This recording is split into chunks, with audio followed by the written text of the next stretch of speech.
BP, sugar, thyroid, obesity, hormone సమస్యలని మందులు లేకుండా నేచర్ మంత్ర ఫుడ్ తో రివర్స్ చేసుకోండి.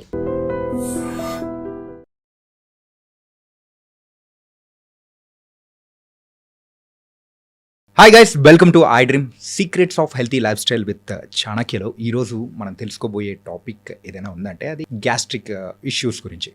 సో మనకు ఏం తిన్నా కానీ అరే మసాలా ఫుడ్స్ తిన్నా అండ్ మన లైఫ్ స్టైల్ అనేది కూడా సరిగ్గా లేకపోవడం వల్ల వచ్చి సఫర్ అయ్యే ప్రాబ్లమ్స్ ఏదైనా ఉన్నాయంటే సర్వసాధారణమైన ప్రాబ్లం మరి గ్యాస్ట్రిక్ ఇష్యూస్.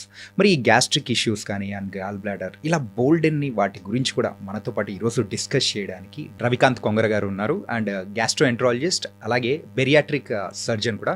మరి సార్ వీటన్నిటి గురించి మనలో ఉన్న డౌట్స్ చాలామందికి ఉండే ఉంటాయి కదా, మరి నార్మల్ లైఫ్ స్టైల్లో ఉన్న ఆ ప్రాబ్లమ్స్ అన్నిటి గురించి కూడా సార్ ఏం చెప్తారు కూడా మనం. హాయ్ రవికాంత్ గారు, ఎలా ఉన్నారు?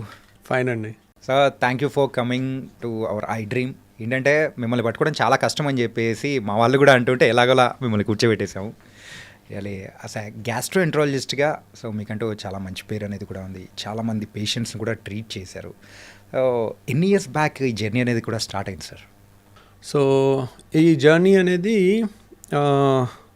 ఆల్మోస్ట్ 1997లో ఎంబీబీఎస్ జాయిన్ అయ్యానండి. 1997 బ్యాచ్ నేను. సో 1997లో ఎంసెట్ రాశాను. ఫస్ట్ అటెంప్ట్లో కాకతీయ మెడికల్ కాలేజ్ వరంగల్లో జాయిన్ అయ్యాను. ఓకే. తర్వాత 5 years అయిపోయింది ఎంబీబీఎస్. 5 years అయిపోయింది. హౌస్ సర్జన్ 1 year, అది అన్నీ అయిపోయాక 5.5 years అయిపోయిన తర్వాత ఇమీడియట్గా మళ్ళీ పోస్ట్ గ్రాడ్యుయేషను ఫస్ట్ అటెంప్ట్లోనే మనకి స్టేట్ 10th ర్యాంక్ వచ్చి ఉస్మానియాలో జాయిన్ అయ్యాను. Masters in surgery, general surgery 3 ఏళ్ళు ఉస్మానియాలో అయిపోయింది.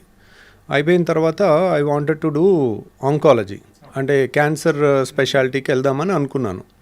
అంటే క్యాన్సర్ సర్జరీస్ చాలా పెద్ద పెద్ద సర్జరీస్ ఉంటాయి. ఇప్పుడు మనకి ఒక అవయవం ఉందనుకోండి, ఇప్పుడు స్టమక్ ఏదన్నా అల్సర్ వచ్చిందనుకోండి, గ్యాస్ట్రో సమస్య, అల్సర్ వరకు తీసేస్తాం. ఓకే. అదే స్టమక్కి క్యాన్సర్ వస్తే ఆ స్టమక్ దాని చుట్టుపక్కల అవయవాలన్నీ తీసేస్తాం. ఓకే. అంటే ఒక స్టూడెంట్కి ఫ్యాసినేటింగ్ సర్జరీస్ ఉంటాయి, పెద్ద పెద్ద సర్జరీస్ ఉంటాయి ఆంకాలజీ అంటే క్యాన్సర్ సర్జరీలో. సో క్యాన్సర్ సర్జరీలో నాకు క్యాన్సర్ సర్జరీ పెద్ద పెద్ద ఆపరేషన్లు, ఇంత పెద్ద పెద్ద అవయవాలన్నీ తీసి బయట పెట్టేస్తుంటారు చేతిలో మా ప్రొఫెసర్స్ అన్నీ. అవన్నీ చూసి ఎట్లయినా ఆంకాలజిస్ట్ అవ్వాలని బాగా ప్రిపేర్ అయ్యాను. సో ఆంకాలజీ నాకు నేరోలో టాటా మెమోరియల్ హాస్పిటల్లో కింగ్ జార్జ్ టాటా మెమోరియల్ బాంబేలో ఉంది. ఓకే. సో దాంట్లో నాకు నేరోలో మిస్ అయింది. అడియార్ చెన్నైలో నేరోలో మిస్ అయింది. అంటే థియరీ అయిపోయింది, ప్రాక్టికల్ అయిపోయింది, ఇంటర్వ్యూలో పోయిందనమాట. సో 2 సీట్లు ఉంటాయి. కిద్వై లో కూడా ఇవన్నీ 2-3 months గ్యాప్లో రాసాము. కిద్వై అంటే మన బెంగళూరులో క్యాన్సర్ హాస్పిటల్ ఫేమస్. దాంట్లో కూడా 2 seats ఉన్నాయి, 3rd ర్యాంక్ వచ్చింది. కింగ్ జార్జ్ యూనివర్సిటీ లక్నోలో కూడా 2 సీట్లు ఉంటే 1 సీట్ ఉంటే 2nd ర్యాంక్. అట్లా అన్నిట్లో నేరోలో మిస్ అయ్యాను. ఎందుకో టైంపాస్ ఊరికే నేషనల్ బోర్డ్ ఎగ్జామ్ అని ఒకటి ఉంటుందండి, అది అన్ని స్పెషాలిటీస్కి వర్తిస్తుంది. దాంట్లో మంచి మార్క్ వస్తే ఏ స్పెషాలిటీ అయినా ఎక్కడైనా చూస్ చేసుకోవచ్చు. ఆ ఎగ్జామ్ ఊరికే టైంపాస్కి రాశాను, ఆంకాలజీ కోసం అని రాయలేదు. ఆంకాలజీ ప్రిపేర్ అవుతున్నా, గ్యాస్ట్రో అంటే నేను ఈ ఎగ్జామ్ రాశాను. దాని ఫీజు కూడా ఎంత, 200 రూపీసో 300 రూపీసో సెంట్రల్ గవర్నమెంట్ కండక్ట్ చేస్తుంది. 2000 ఆ టైంలో. ఇది 2008. అంటే అప్పటికి ఎంబీబీఎస్ అయిపోయింది, పోస్ట్ గ్రాడ్యుయేషన్ ఎంఎస్ అయిపోయింది, సర్జరీ అయిపోయింది. తర్వాత నేను ఆంకాలజీ క్యాన్సర్ సర్జరీకి ప్రిపేర్ అవుతుంటే సరే ఇది ప్రాక్టీస్ కోసం ఎగ్జామ్ రాద్దామని రాస్తే దాంట్లో నాకు స్టేట్లో ఫస్ట్ ర్యాంక్ వచ్చింది. సో నాకు ఆప్షన్ నిమ్స్లో ఆంకాలజీ ఉంది, గ్యాస్ట్రోఎంట్రాలజీ ఉంది, 2 ఉన్నాయి. సో నిమ్స్లో సీట్లు నేషనల్ కోటా అవి కొన్ని ఉంటాయి, నేషనల్ బోర్డు డిఎన్బి అని, డిఆర్ఎన్బి అంటాను. దాంట్లో నిమ్స్లో 2 డిపార్ట్మెంట్లో నాకు కావాల్సిన ఆంకాలజీ ఉంది, గ్యాస్ట్రో ఉంది. కాకపోతే ఆంకాలజీ కన్నా గ్యాస్ట్రో డిపార్ట్మెంట్ చాలా బాగుంటుంది, చాలా స్ట్రాంగ్ డిపార్ట్మెంట్, టీచింగ్ ఎక్సలెంట్గా ఉంటుంది, ప్రొఫెసర్స్ ఆర్ ఎక్సలెంట్ అన్నది బయట అందరూ చెప్తూ ఉన్నారు. సరే డిపార్ట్మెంట్ బాగుంది కదా, గ్యాస్ట్రోలో జాయిన్ అవుదామని. నచ్చపోతే మళ్ళీ మానేసి ఇంకో 6 monthsలో నాకు ఎక్కడో చోట ఆంకాలజీ నేరోలో మిస్ అయ్యింది కదా, వచ్చేస్తుంది అని అనుకున్నాను. ఓకే. అని నేను ఇక నిమ్స్లో గ్యాస్ట్రో జాయిన్ అయ్యాను. That was the game changing plan అనమాట. ఓకే. అంటే అక్కడ నుంచి the training was fantastic. So 3 yearsలో మా ప్రొఫెసర్స్ నిమ్స్లో శాస్త్రి గారు కానీ, ఆదికేశవ శాస్త్రి గారు కానీ, బీరప్ప గారు కానీ, ఇప్పుడు నిమ్స్ డైరెక్టర్ ఆయన, సో బీరప్ప గారు కానీ, వాళ్ళ కింద ట్రైన్ అయ్యాం మేము. వాళ్ళు ఆల్మోస్ట్ వాళ్ళ 60 years ఆఫ్ ఎక్స్పీరియన్స్ అంతా కూడా మాకు ఆల్మోస్ట్ 3 yearsలో కంప్లీట్ ట్రాన్స్ఫర్ చేసేసారు. Okay. So they made us so good in what మాకు వచ్చిన డిగ్రీలో. అంటే గ్యాస్ట్రోలో సంబంధించిన అన్ని ఆపరేషన్, పొట్టకు సంబంధించిన అన్ని ఆపరేషన్, హై ఎండ్ ఆపరేషన్స్ అనమాట. వాటిలో ట్రైన్ అయినప్పుడు ఇంకా మిగిలినవన్నీ ఈజీ అనిపిస్తాయి మనకి. సో నిమ్స్ లాంటి చోట ఏంటి, బయట కష్టమైన ఆపరేషన్లు ఎవరు టేకప్ చేయరు. ఓకే. ఎందుకంటే ఒక ప్రైవేట్ ప్రాక్టీస్లో కష్టమైన ఆపరేషన్ తీసుకుంటే పేషెంట్కి మేజర్ ఆపరేషన్ చేసినప్పుడు ఎన్నాళ్ళు బతుకుంటారు, ఎంత మేజర్ సర్జరీ, ఏమైనా రిస్క్ అయ్యే అవకాశం ఉంటుందని బయట దీంట్లో వాళ్ళు ఒక్కోసారి కాంప్లికేషన్ వచ్చి 2-3 నెలలు ఉండాల్సి వస్తే వాళ్ళ బిల్లు లక్షల్లో అయిపోద్దని చెప్పి మళ్ళీ ఎక్స్ట్రా అడగలేము. పేషెంట్ చనిపోతూ ఉన్నప్పుడు వాళ్ళని ఎక్స్ట్రా బిల్లు అడగలేరు. ఓకే. అందుకని ప్రైవేట్ ప్రాక్టీస్లు ఎక్కువ తీసుకోరు. అలాంటి కాంప్లికేటెడ్ కేసెస్ ఎక్కడ వదిలేసే సర్జరీస్ అన్నీ నిమ్స్లో బాగా అయ్యాయి. సో ఎప్పుడైతే మనం టఫ్ కేసెస్లో ట్రైన్ అవుతామో మనకి మన కాన్ఫిడెన్స్ లెవెల్స్ అనేది పెరుగుతుంది. ఏ సర్జరీ అన్నా చేయగలుగుతాము, ఇంత కష్టమైన ఇన్ని చూసాము. ఎవ్రీడే మేజర్ సర్జరీ 5-6 గంటలు, 12 గంటలు, 14 గంటలు ఆపరేషన్లు ఉండేవి నిమ్స్లో. సో రోజు పేగుల్ని కట్ చేసి లోపలన్నీ చూసి, లివర్ని కట్ చేసి లివర్ తీసి, అట్లాంటివన్నీ మేజర్ ఆపరేషన్స్ అన్నీ. Plus one of the best professors కింద. ప్రొఫెసర్స్ మేబీ బెస్ట్ అయ్యి ఉండొచ్చు, కానీ how good they are in transferring they knowledge. ఒకసారి they may be good in their skill, but అందరూ అంత బాగా నేర్పించకపోతే వాళ్ళ కింద చేసిన పెద్ద ఉపయోగం ఉండదు. అంటే ఒక గుడ్ డాక్టర్ కాంట్ కమ్ అనే గుడ్ టీచర్. సో ఒక గుడ్ టీచర్ కాంట్ బికమ్ అనే గుడ్ డాక్టర్. అంటే ఏంటంటే ఒక స్కిల్ ఉందంటే ఇంకొకరి అది వచ్చే అవకాశాలు ఉండొచ్చు, ఉండకపోవచ్చు. అలా కాబట్టి మీరు కూడా. సో లక్కీగా ట్రైనింగ్ వాజ్ చాలా బాగా జరిగింది. సో అది అయిన తర్వాత గ్యాస్ట్రోలో అన్ని మేజర్ సర్జరీస్ చేసిన తర్వాత ఇంకా that was one of the best turn. ఒక్కోసారి ఏంటంటే destiny decide something better for us. నేను ఆంకాలజిస్ట్ అవుదాం అనుకున్నాను, గ్యాస్ట్రోఎంట్రాలజిస్ట్ అయ్యాను. గ్యాస్ట్రోలో లక్ ఏంటంటే ఒకసారి సర్జరీ చేస్తాము, పేషెంట్కి క్యూర్ అయిపోతుంది, మళ్ళీ జన్మలో మనతో పని ఉండదు. ఇది ఆంకాలజీలో. గ్యాస్ట్రోలో ఇప్పుడు గాల్ బ్లాడర్లో రాళ్ళు ఉన్నాయండి, ఆపరేషన్ చేసాం, క్యూర్ అయిపోయింది, మళ్ళీ మనతో పని ఉండదు. సో కష్టమైన ఇప్పుడు గర్భసంచి ఆపరేషన్ ఉంది, లాప్రోస్కోపీ, కీ హోల్ సర్జరీ. ఒకప్పుడు లాగా మేము అన్ని మేజర్ సర్జరీస్ కట్ చేసి లోపల పెద్ద ఆపరేషన్ చేసి ఉంటాం కాబట్టి ఇప్పుడు గర్భసంచి ఆపరేషన్ చేసే గైనకాలజిస్టులు ఉంటారు అనుకోండి, గర్భసంచి పక్కనే వెనకాలే పెద్ద పేగు ఉంటుంది, మోషన్ వెళ్ళే పేగు. ఒకసారి గట్టిగా దానికి అతుక్కుని ఉంటుంది. వీళ్ళు ఆపరేషన్ చేసేటప్పుడు అది కనుక ఇంజురీ అయింది అనుకోండి, సో వాళ్ళకి మోషన్ మొత్తం ఇన్ఫెక్షన్ అయిపోయి సెప్టిక్ అయిపోయి ప్రాణం మీదకి వస్తుంది. అందుకని వాళ్ళు కష్టమైన కేసులన్నిటికీ మేము బ్యాకప్ ఉండాలి. సో గైనకాలజీ ఈజీ కేసు ఉంటే వాళ్ళు చేస్తారు, టఫ్ కేసు ఉంటే మమ్మల్ని కూడా పిలుస్తారు. సో అట్లా ఇప్పుడు లాప్రోస్కోపిక్ సర్జరీలో కీ హోల్తో కష్టమైన హిస్టెక్టమీ సర్జరీస్ ఒకసారి చేసాం అనుకోండి, it is cured, that's all. So fibroid గడ్డలు ఉన్నాయి, దే ఆర్ నాట్ క్యాన్సర్, మనం తీసేసాం అనుకోండి క్యూర్ అయిపోతుంది. సో మనకి క్యూర్ రేట్ ఎక్కువ ఉంటుంది. ఇప్పుడు అదే ఆంకాలజీ క్యాన్సర్ సర్జరీలో ఉందనుకోండి, స్టేజ్ 1లో ఉంటే క్యూర్ రేట్ ఉంటుంది, స్టేజ్ 3 స్టేజ్ 4లో వస్తారు. ఒకసారి సర్జరీ చేస్తాము, పేషెంట్ మళ్ళీ 6 నెలల తర్వాత, సంవత్సరం తర్వాత రికరెన్స్తో వస్తారు. ఇంకా వాళ్ళు పాపం చనిపోయే వరకు మన చుట్టూ తిరుగుతూ ఉంటారు. పాపం వాళ్ళ బాధ అంతా మనకి ట్రాన్స్ఫర్ అవుతూ ఉంటుంది. Some times once we do surgery on a patient, we own them. So మన పేషెంట్ అన్న ఫీలింగ్ ఉంటుంది. వాళ్ళు మన ముందు పాపం కుంగి కుసించి పోతూ ఉంటే కనుక ఇట్స్ లైక్ చాలా బాధగా ఉంటుంది. సో ఆ గ్యాస్ట్రో చేయటం వల్ల గ్యాస్ట్రోలో కూడా ఇప్పుడు స్టమక్ క్యాన్సర్ ఉంటుంది, కోలన్ క్యాన్సర్ ఉంటుంది, ఇవన్నీ కూడా గ్యాస్ట్రోఎంట్రాలజిస్ట్ కూడా చేయొచ్చు. అప్పుడప్పుడు క్యాన్సర్ ఆపరేషన్, మేజర్ ఆపరేషన్లు కూడా చేస్తుంటాం. So but majority work 70% of the work non cancer work ఉంటుంది, కాబట్టి సాటిస్ఫాక్షన్ లెవెల్ ఎక్కువ ఉంటుంది. సో ఆ విధంగా గ్యాస్ట్రో జర్నీ అనేది స్టార్ట్ అయిందండి. ఇంకా అక్కడి నుంచి వచ్చిన తర్వాత గ్యాస్ట్రో సర్జరీ చేస్తూ ఉన్నప్పుడు మా అన్నయ్య ఒకటి అనేవాడు, అరే చాలా మంది ఒబిసిటీ పెరిగిపోతుంది, హీఈస్ ఏ ఎండోక్రైనాలజిస్ట్. అంటే డైలీ షుగర్ పేషెంట్ని, బీపీ పేషెంట్స్ని అందరినీ ఒక 100 మెంబర్స్ని చూస్తూ ఉండేవాడు. అరే చాలా మంది లావోళ్ళు వస్తున్నారు, వీళ్ళని తగ్గించాలి, కొత్త సర్జరీ ఒకటి వచ్చింది కదా బేరియాట్రిక్ సర్జరీ, ఇది చేసుకో, ఇది నేర్చుకురా అంటే అసలు బేరియాట్రిక్ సర్జరీ చాలా ఈజీ, మేము చేసే చాలా పెద్ద పెద్ద ఆపరేషన్లు అది అసలు నథింగ్, మేము చేసే ఆపరేషన్ ముందు అది నథింగ్ అని అనేవాడిని. ఓకే. నువ్వు ఒకటి కూడా చేయకుండా నథింగ్ అంటావేంట్రా అంటాడు. ఒకటి కూడా చేయాల్సిన అవసరం లేదు. Bariatric surgery is a stomach surgery, fundamental gastro సర్జరీలో మోస్ట్ బేసిక్ సర్జరీ. సో మరి అందరూ ఎందుకు భయపడుతున్నారని అనేవాడు. అందరూ ఈ బేరియాట్రిక్ సర్జరీ అంటే ఎక్కువ మంది చేయట్లేదు, ఎందుకు భయపడుతున్నారంటే technically it is easy surgery, okay, but planning wise it's a difficult surgery. ఎందుకనంటే ఇప్పుడు మీరున్నారు, మీకు నేను ఒక ఆపరేషన్ చేశాను అనుకోండి, you are a youngster, healthy, fit person, మీకు నేను సర్జరీ చేసి బయటపడేయటం చాలా ఈజీ. మీరే 250 కేజీలు ఉండి మీకు చిన్న ఆపరేషన్, అపెండిక్స్ ఆపరేషన్ చేసినా లైఫ్ రిస్క్ ఉంటుంది. ఓకే. ఎందుకంటే 250 కేజీలు ఉన్నారనుకోండి, 200 కేజీలు ఉన్నాళ్ళు ఎప్పుడైతే బరువు ఎక్సెస్ ఉంటారో వాళ్ళ రిజర్వ్ కెపాసిటీస్ తగ్గిపోతాయి. ఇప్పుడు మీరు ఫర్ ఎగ్జాంపుల్ చూడండి, 160 కేజీస్ పైన ఉన్న మన చక్రి గారు ఉన్నారు, మ్యూజిక్ డైరెక్టర్, మెడ దగ్గర ఇలా ఉంటుంది, వాళ్ళకి రాత్రి అంతా గురకొస్తుంటుంది, నిద్ర పట్టదు, సిప్యాప్ అని మిషన్ పెట్టుకుంటే కానీ నిద్ర పట్టదు వాళ్ళకి. సో అలాంటి వాళ్ళు నిద్రలో చనిపోయే రిస్క్ చాలా ఎక్కువ ఉంటుంది.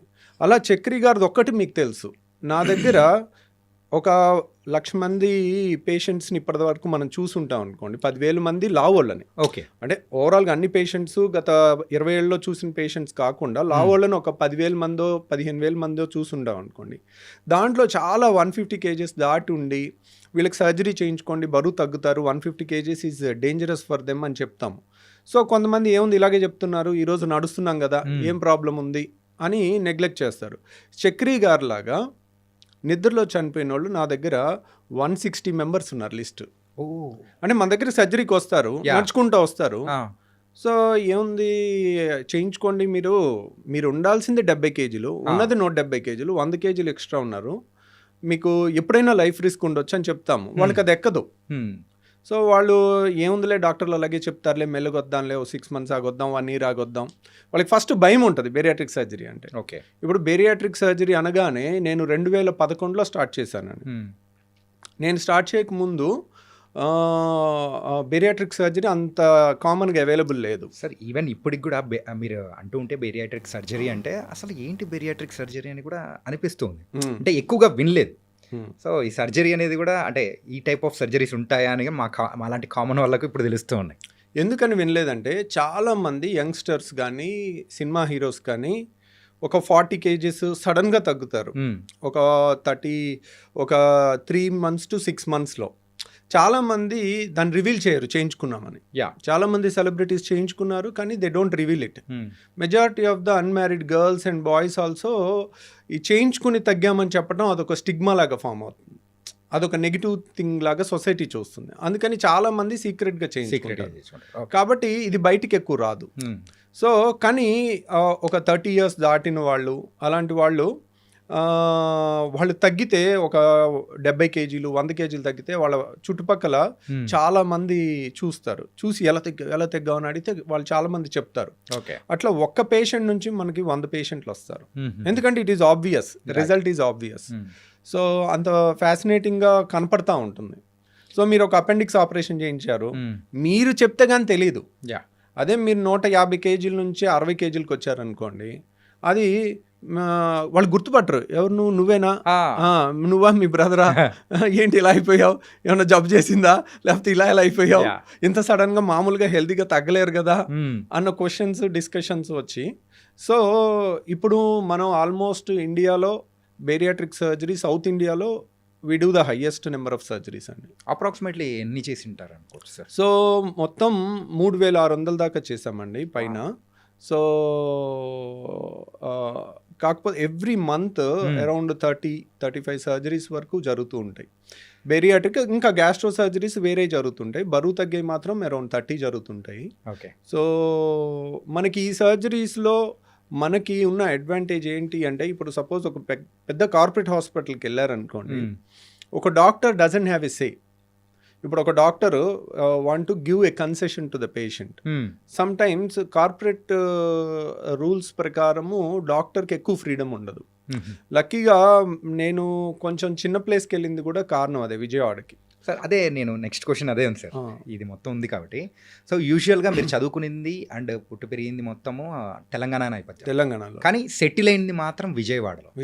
అండ్ మీకు వచ్చే పేషెంట్స్ కూడా రీసెంట్ టైమ్స్లో ఒకసారి అబ్జర్వ్ చేసుకుంటే as per research Hyderabad side నుంచి కానీ ఇక్కడ మీ దగ్గరకు వచ్చి కన్సల్ట్ అయ్యే వాళ్ళు కూడా పెరుగుతూ ఉన్నారు.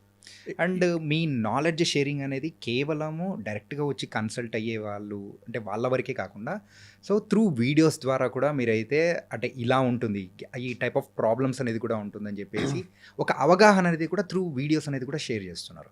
సో అలా you became one of the famous sir. So it was very nice also. ఏంటంటే మనము అంటే ఆ డాక్టర్కి వెళ్ళాలి అని ఎవరైనా అనుకున్నారు అంటే వీడియో చూసి okay so she's a perfect అంటే హీఈస్ అ పర్ఫెక్ట్ అనుకొని కన్సల్ట్ అయ్యే వాళ్ళే చాలామంది వచ్చే ఉంటారు. సో ఇలా అన్ని క్వశ్చన్స్ ఉన్నాయి సార్. సో ఫస్ట్ మీరు ఎందుకు విజయవాడకి వెళ్ళిపోవడానికి రీజన్? విజయవాడ వెళ్ళటానికి కారణం ఏంటంటే అండి, ఒకటి యాక్చువల్ చెప్పాలంటే నేను వరంగల్ కాకతీయ మెడికల్ కాలేజ్లో చదివాను అనుకోండి. నాకు 5 years జూనియర్స్కి డాక్టర్ రవికాంత్ అంటే తెలుసు, ఓకే. 5 years సీనియర్స్కి డాక్టర్ రవికాంత్ అంటే తెలుసు.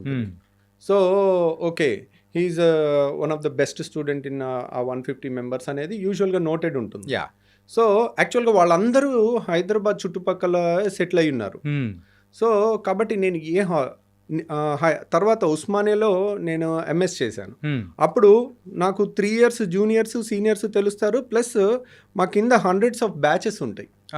ఇది మొత్తం ఎంబీబీఎస్ వాళ్ళు 200 మంది 5-6 బ్యాచ్లు మా దగ్గరకు వచ్చి మా కింద వర్క్ చేసి వెళ్తారు. ఓకే. హౌస్ సర్జన్స్ కానీ వాళ్ళు ఎక్కువ మందికి డాక్టర్ రవికాంత్ అంటే తెలిసి ఉంటుంది. ఇది హైదరాబాద్లో. తర్వాత నిమ్స్లో కూడా అంతే. నిమ్స్లో వర్క్ చేసినప్పుడు కూడా ఇక్కడ ఉన్నాం కాబట్టి. నేను ఇప్పుడు విజయవాడ వెళ్తే అక్కడ ఎవరు చూసినా ఏదో ఆంధ్ర మెడికల్ కాలేజ్లో చదివిన వాళ్ళు ఉంటారు, లేదంటే రంగరాయలో చదివిన వాళ్ళు ఉంటారు, లేదంటే గుంటూరు మెడికల్ కాలేజ్లో చదివిన ఉంటారు. అక్కడ ప్రెస్టీజియస్ ఇన్స్టిట్యూట్స్ ఈ 3, రంగరాయ, లేదంటే ఆంధ్ర మెడికల్ కాలేజ్ వైజాగ్, లేదంటే గుంటూరు. అక్కడ వాళ్ళు ఎవరు నాకు పరిచయం లేరు. So I'm alien there. ఇక్కడ నేను ఏ హాస్పిటల్ కానీ వెళ్ళనివ్వండి, ఎవరో ఒకరు ఏరమ్మా నువ్వు ఇక్కడ ఉన్నావు ఏంటంటే నేను ఇక్కడే వర్క్ చేసేదని చెప్తా ఉంటాను. ఎవరో ఒకళ్ళు ఫేస్ ఎక్కడో ఒక చోట 3 places జూనియర్ సీనియర్ దొరుకుతారు. ఇక్కడ ఉండుంటే నాకు రిఫరల్స్ ఎక్కువ వచ్చాయి, ఎక్కువ మంది మన ఫ్రెండ్స్ ఉంటారు కాబట్టి పంపించేవాళ్ళు. కాకపోతే ఇక్కడ సెటిల్ అవ్వటానికి ఒక డాక్టర్కి ఒక పెద్ద హాస్పిటల్ అనేది పెట్టడం చాలా కష్టం. అంటే ఇప్పుడు ల్యాండ్ రేట్లు కానివ్వండి, లేకపోతే ఆ టైంలో ఒక when we come out of medical college మా దగ్గర ఏముంటుంది, చదువు తప్పితే ఏముండదు, నాలెడ్జ్ తప్పితే ఏముండదు. కానీ దానికి ఇన్వెస్ట్ చేసే క్యాపబిలిటీస్ కానీ, ఈ బిజినెస్ నాలెడ్జ్ కానీ, లేకపోతే ఏమీ ఉండదు. మన అన్ఫార్చునేట్లీ మన ఎడ్యుకేషన్ సిస్టంలో ఎలా బతకాలి బయట అనేది నేర్పించరు. ఆ నాలెడ్జ్ మాత్రం షేర్ చేయగలుగుతారేమో, కానీ ఇప్పుడు అది కూడా చాలా ఎసెన్షియల్. సో హైదరాబాద్లో నేనుండి ఒక హాస్పిటల్ పెట్టి నేను సక్సెస్ అవ్వటం అనేది ఆలోచిస్తూ ఉండే ఒక క్వశ్చన్ మార్క్లో ఉంటా ఉన్నాను. సడన్గా నాకు ఒక జాబ్ ఆఫర్ అక్కడ విజయవాడలో వచ్చింది. ఓకే. సో ఇమ్మీడియట్గా నాకు నిమ్స్లో పనిచేస్తున్నప్పుడు 50,000 స్టైపెండ్ వచ్చేది. వెంటనే 1.5 lakh నాకు విజయవాడలో ఆఫర్ వచ్చింది. సో మా ఫాదర్ వాళ్ళు ఆల్రెడీ హుజూర్ నగర్లో 30 years డాక్టర్ కింద ప్రాక్టీస్ చేసి ఆయన ప్రాపర్టీస్ అన్నీ అమ్మేసి ఆయన ఆల్రెడీ మా అన్నయ్య వాళ్ళు అటు సెటిల్ అయ్యారని అక్కడికి వెళ్ళారు. ఇక్కడ విజయవాడకి వెళ్ళారు. సో అన్నయ్య ఉన్నారు, లేకపోతే మా నాన్నగారు అక్కడ ఉన్నారు. అక్కడ ఆఫర్ వచ్చింది. సో సరే వెళ్ళి చూద్దాం, 1 సంవత్సరం చూద్దాం, లేకపోతే వచ్చేద్దాం మళ్ళీ ఇక్కడికి అని అనుకున్నాను. ఇంకా అక్కడికి వెళ్ళాక దెర్ ఈజ్ ఎనీబడి, నేను హైదరాబాద్లో తెలంగాణలో పుట్టి పెరిగి ఉన్నాను కదా, everyone sees Vijayawada down. So ఇక్కడ నుంచి పేషెంట్స్ నా మీద నమ్మకంతో హైదరాబాద్లో పెద్ద పెద్ద హాస్పిటల్స్ వదిలేసి, సో అల్ట్రా రిచ్ పీపుల్ కూడా విజయవాడ నా కోసం వచ్చి మన హాస్పిటల్ అడ్మిట్ అయ్యి సర్జరీ చేయించుకుని వెళ్తుంటారు. వాళ్ళ చుట్టాలకి ఎవరికి చెప్పినా కానీ హైదరాబాద్ నుంచి విజయవాడ ట్రీట్మెంట్కి వెళ్తున్నాం అని దే సీ దెమ్ డౌన్. అంటే ఒక స్టెప్ దిగినట్టే కదా అనిపిస్తుంది, దిగినట్టు ఉంటుంది. సో వాళ్ళు దానికి ఎక్స్ప్లెయిన్ చేయటానికి నాకు నమ్మకం కుదిరింది, నేను వెళ్తున్నా అని చెప్తుంటారు. కానీ ఒకరికి చెప్పిన తర్వాత ఇంకొకరికి చెప్పాల్సి వస్తుంది. So but somehow that trust brings them to me ultimately. ఎందుకంటేనండి ఒక మెడిసిన్ రాయటము, ఎప్పుడో ఒకసారి షుగర్కి వెళ్ళి చూపించుకోవటం ఇట్ ఈజ్ ఓకే. కానీ ఒక సర్జరీ అనేది లైఫ్లో ఒక్కసారే జరుగుతుంది. సర్జరీని మైక్రో డిసెక్షన్ చేస్తే ఒక 100 స్టెప్స్ ఉన్నాయనుకోండి, ఓకే. ఈచ్ స్టెప్లో ఏ స్టెప్లో చిన్న మిస్టేక్ జరిగినా దాని ఎఫెక్ట్ లైఫ్ లాంగ్ ఉంటుంది. రైట్. సో పేషెంట్కి లైఫ్ లాంగ్ ఉంటుంది. But it is worth it actually. మనకి who is the best in that అనేది తెలుసుకుని దాంట్లో బెస్ట్ అనే సర్జరీలో మాత్రం అసలు కాంప్రమైజ్ ఉండకూడదు. ఎందుకంటే మెడికల్లో పాస్ అవడానికి ఎంత అండి, 50% ఉంటే సరిపోతుంది. సో ఇప్పుడు మనం ఎవరి మీద ఆపరేషన్ చేసి నాకు 50% గ్యారంటీ అంటే ఒప్పుకుంటారా? యాక్చువల్ 99% కూడా సరిపోదు సర్జన్స్కి. యాక్చువల్గా ఇయర్ పాస్ అయ్యే కొద్దీ ఆ నెంబర్ ఆఫ్ కేసెస్ చేస్తూ ఉండే కొద్దీ మన యాక్యురసీ 99% రీచ్ అవుతుంది. 100% ఎవరికి రీచ్ అవుతుంది? ఎవరన్నా 100% రిజల్ట్స్ ఇస్తున్నానని చెప్పారనుకోండి, దే ఆర్ అబద్ధాలు చెప్తున్నట్టు. అంటే అక్కడే అర్థమైపోతుంది. యూజువల్గా దట్ ఈస్ ఇంపాసిబుల్. ఎందుకంటే సర్జన్ చేతిలో లేని చాలా ఉంటాయి. ఒక 1%. ఇప్పుడు సర్జరీ నేను చేస్తానండి, చేసిన మరుసటి రోజు హార్ట్ అటాక్ వచ్చి చచ్చిపోతారు. అది ఇంటి దగ్గర హార్ట్ అటాక్ వచ్చింది అనుకోండి, ఆపరేషన్ చేయకుండా ఏమంటారు, మన టైం బాగాలేదు, 5 నిమిషాలు అయిపోయింది, ఏం చేస్తామని వాళ్ళు ఫ్యామిలీ మెంబర్. ఆపరేషన్ అయిన మరుసటి రోజు హార్ట్ అటాక్ వచ్చింది అనుకోండి, అందరూ సస్పీషియస్గా చూస్తారు. ఏమంటే ఇన్నాళ్ళు రాంది ఇప్పుడు ఎందుకు వస్తుందండి? మీరు ఆపరేషన్ ఏదో చేసి ఫెయిల్ చేసి ఉంటారు, లేదంటే మీరు ఏదో తప్పు చేసి ఉంటారు, అన్ని క్వశ్చన్ మార్క్స్. ఇప్పుడు పేషెంట్స్కి అనుమానం ఉండుండకపోవచ్చు, కానీ ఆ కార్యక్రమాల దగ్గర దినం దగ్గర కానీ వచ్చే జనాల్లో ఒక్కొక్కడు ఒక్కొక్క క్వశ్చన్ రేస్ చేసేసరికి లేని అనుమానాలు వస్తూ ఉంటాయి. అంటే ఒక పేషెంట్ని it's a stressful job actually surgery అనేది. ఇప్పుడు surgery is the last preferred job. ఇప్పుడు మీరు చూడండి, ఎంబీబీఎస్ అయిపోయిన తర్వాత 100 మంది స్టూడెంట్స్ని వెళ్ళి అడగండి ఎంతమంది సర్జన్ అవుతావని. కొంచెం రేర్ ఉంటారేమో సార్. ఎవరు లేరు. Surgery is the last thing to be preferred. ఎందుకు? Surgery is the most difficult surgery branch. అంటే ఇట్ డిమాండ్స్ హై. మీరు సర్జరీ చేస్తారండి, పేషెంట్కి బాగాలేదు, do you think a surgeon can sleep peacefully on that day? No. మీరు ఈరోజు ఒక యంగ్స్టర్కి operation చేశారండి, 20 ఏళ్ళ అమ్మాయికో అబ్బాయికో ఆపరేషన్ చేశారు. వాళ్ళు ఈరోజు రాత్రి బాగాలేదు, పల్సో బీపీఓ పడిపోయి ప్రాణహానిలో ఉన్నారనుకోండి, డూ యూ థింక్ ఆ సర్జన్కి నిద్ర పట్టుద్ది అనుకుంటున్నారా? మనిషి అనేవాడైతే మాత్రం ఎవడు నిద్రపోడు, నిజమైన హ్యూమన్ ఉన్నవాడు. ఎందుకంటే ఒక యంగ్స్టరు మనం ఆపరేషన్ చేసిన పేషెంట్కి ఏదైనా బాగాలేదంటే, యూజువల్గా surgical job is very stressful and very technically demanding and it needs the highest of the highest intelligent people. But highest of the highest intelligent people most difficult దానికి నేను ఎందుకు వెళ్ళాలి? నేను ఎందుకు నా లైఫ్ స్పాయిల్ చేసుకోవాలి? ఇంత స్ట్రెస్ నాకెందుకు? నేను మెడిసిన్లోకి వెళ్ళిపోతాను, హాయిగా రోజుకి 20 మందినో 50 మందినో చూసుకుంటాను, ప్రిస్క్రిప్షన్ రాస్తాను, నాకు రిస్క్ లేదు, మెడిసిన్ రాస్తాను, టెస్టులు రాస్తాను, సరిపోతుంది, ఎంతో కొంత రెవెన్యూ వస్తుంటుంది, రిస్క్ లేని జాబ్. సో అందరూ, నేను స్టేట్ 10th ర్యాంక్ అండి ఎంబీబీఎస్ అయిపోయాక పోస్ట్ గ్రాడ్యుయేషన్ ఎగ్జామ్లో, పీజీ ఎంట్రన్స్ ఎగ్జామ్లో. సో నేను ఉస్మానియాలో, మా నాన్నకి సర్జరీ అంటే ప్రాణం. He was a passionate surgeon. MBBS చేసి అప్పట్లోనే సర్జరీస్ చేసేవాడు. ఆయన ఎంఎస్ జనరల్ సర్జరీ చేద్దాం అనుకున్నాడు, నారోలీ 1%తో తను మిస్ అయ్యారు. యాక్చువల్గా అంటే మీ ఫ్యామిలీస్లోనే ఇది ఉందా సార్? ఏంటి నారోలో అక్కడ వరకు వచ్చి ఆగిపోవడం అనేది? డాడీకి ఉందంటున్నారు. యాక్చువల్గా మీరు ఆంకాలజీకి వెళ్దాం అనుకున్న టైంలో కూడా 3 or 4 రాసినప్పుడు అక్కడ కూడా కరెక్ట్ ఒక స్టెప్ అంటే బిహైండే ఆగిపోయారు. మేబీ అంటే ఆ టైం ఏంటంటేనండి, మనం కావాలనుకునే దానికన్నా కూడా బెటర్ థింగ్ ఏమో మనకు వచ్చింది. We never know what we desperately want may not be the best for us. మనకు ఆ రోజు ఆ నాలెడ్జ్ ఉండదు. సో ఇండైరెక్ట్లీ స్పీకింగ్ మా నాన్నకు జరిగింది కానీ నాకు జరిగింది కానీ actually the best thing. Automatically it happened. What we wanted was not the best thing actually. ఎందుకంటే మా నాన్న అనుకున్నది సర్జన్ అవుదామని. ఆ కాలంలో సర్జన్ అయిన దానికన్నా he was a general practitioner. MBBS చేసి డైలీ 100 మందిని ఓపీ చూసేవాళ్ళు, డైలీ గైనిక్ ప్రాక్టీస్ చేసేవాళ్ళు, డెలివరీస్ చేసేవాళ్ళు, సిజేరియన్స్ చేసేవాళ్ళు, సర్జరీస్ చేసేవాళ్ళు. ఓకే. ఒక డాక్టర్కి అంతకన్నా సాటిస్ఫాక్షన్ ఏది ఉండదండి. పాతకాలం ఎంబీబీఎస్ డాక్టర్లు అంటే దేనికైనా ఆన్సర్ ఉండేది వాళ్ళ దగ్గర. He was trained in a Nellore Ramachandra Reddy hospital ప్రజా వైద్యశాలలో ట్రైన్ అయినారు. హీ వాజ్ ఏ కమ్యూనిస్ట్ అనమాట. సో కమ్యూనిస్టులకి అక్కడ వాళ్ళు కమ్యూనిస్ట్ హాస్పిటల్ కాబట్టి వాళ్ళకి ఎక్స్ట్రాడినరీ ట్రైనింగ్ ఇచ్చేవాళ్ళు. అంటే ఒక జనరల్ సర్జరీ పోస్ట్ గ్రాడ్యుయేషన్ చేసిన వాళ్ళకన్నా బాగా ట్రైనింగ్ ఇచ్చేవాళ్ళు. సో డిగ్రీ లేదని బాధే కానీ he use to do everything. Okay. So but మా అన్నయ్యని ట్రై చేశాడు సర్జన్ అవుతామని, నాకొద్దు బాబు అన్నాడు. ఓకే. నాకేంటంటే నాకేది లేదు, నాకు ఏదైనా okay. There is nothing less అండి. ఇప్పుడు body part it is a whole body is a unique thing. Right. ఇప్పుడు నేను గుండె గొప్పదా కిడ్నీ గొప్పదా అంటే దేని గొప్పతనం అది అంతే. ఇప్పుడు ప్రతి మనిషికి అన్ని అవయవాలు ఉంటాయి. Yeah. ఏ అవయవంకి జబ్బు వస్తే దాని గొప్పతనం బయటపడుద్ది. అంతేగాని ఇప్పుడు మనకి ముక్కు అవసరమే, మూతి అవసరమే, హార్ట్ అవసరమే. ఏది ఎక్కువ కాదు, ఏది తక్కువ కాదు. సో అందుకని నేను ఏదైనా ఓకే అని అనుకున్నాను.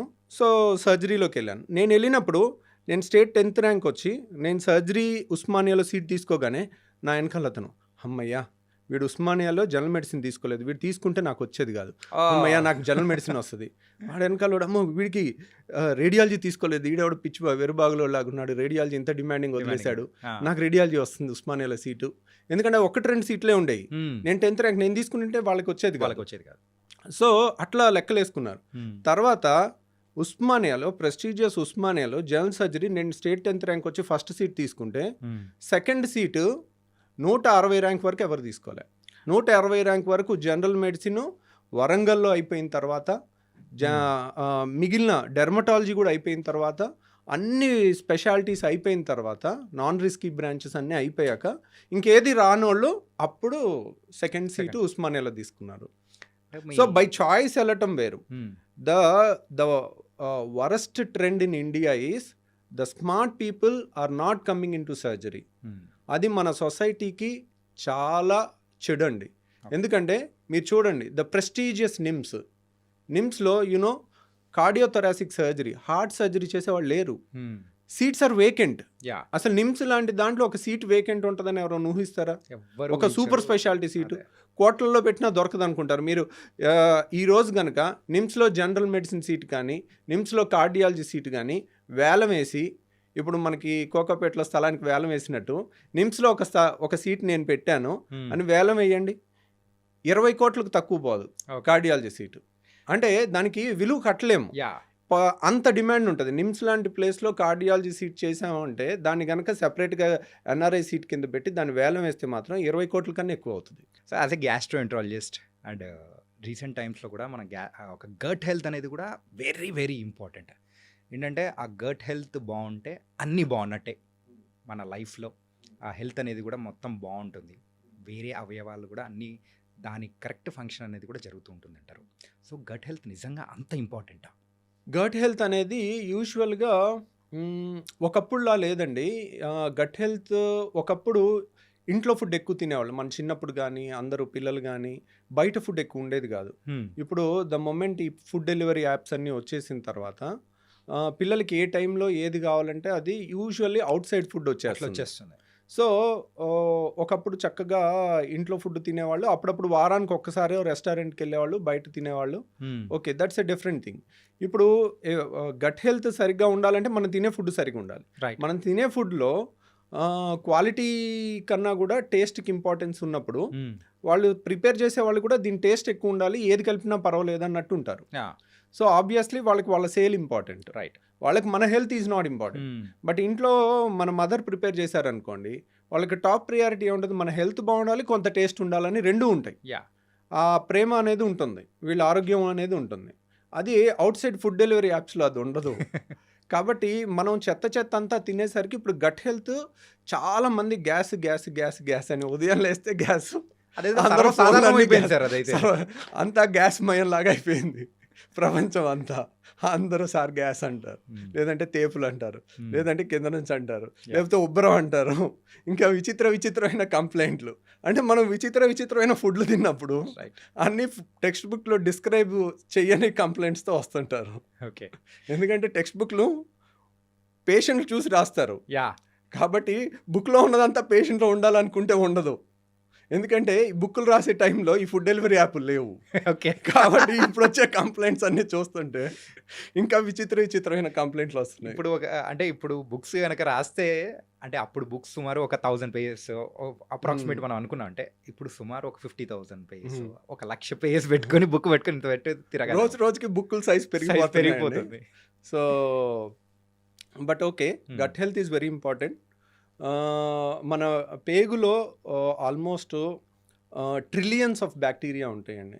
They are all good bacteria, మనకి హెల్ప్ చేస్తూ ఉంటాయి. మనకి కొన్ని హార్మోన్స్ని తయారు చేస్తాయి, మనకి కొన్ని ఇమ్యూనిటీ పవర్ని పెంచే బ్యాక్టీరియా ఉంటాయి. They are symbiosis. ఇప్పుడు మనకి కొన్ని బ్యాక్టీరియా, మనకి చాలా మంచి బ్యాక్టీరియా ఎక్కువ ఉండాలి. సో కొన్ని చెడు బ్యాక్టీరియా కూడా ఉంటాయి. ఒక్కోసారి మనం అన్హెల్దీ ఫుడ్ ఎక్కువ తింటా ఉంటే ఆ చెడు బ్యాక్టీరియా పెరగటం వల్ల మనకి రకరకాల వ్యాధులు, క్రాన్స్ అని, అల్సరేటివ్ కోలైటిస్ అని రకరకాల జబ్బులు రావచ్చు.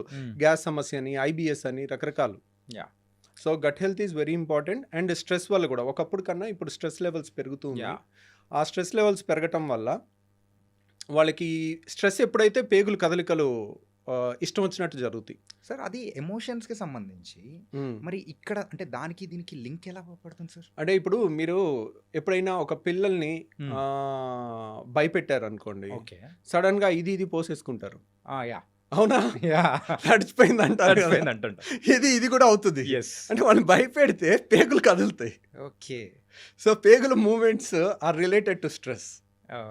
So there is everything is interrelated. ఇప్పుడు మన ఏలు కదిలించాలనుకోండి, మన బ్రెయిన్ నుంచి ఒక సిగ్నల్ వస్తుంది.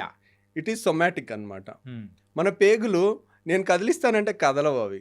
They are autonomous. Autonomic nervous system కంట్రోల్లో ఉంటాయి.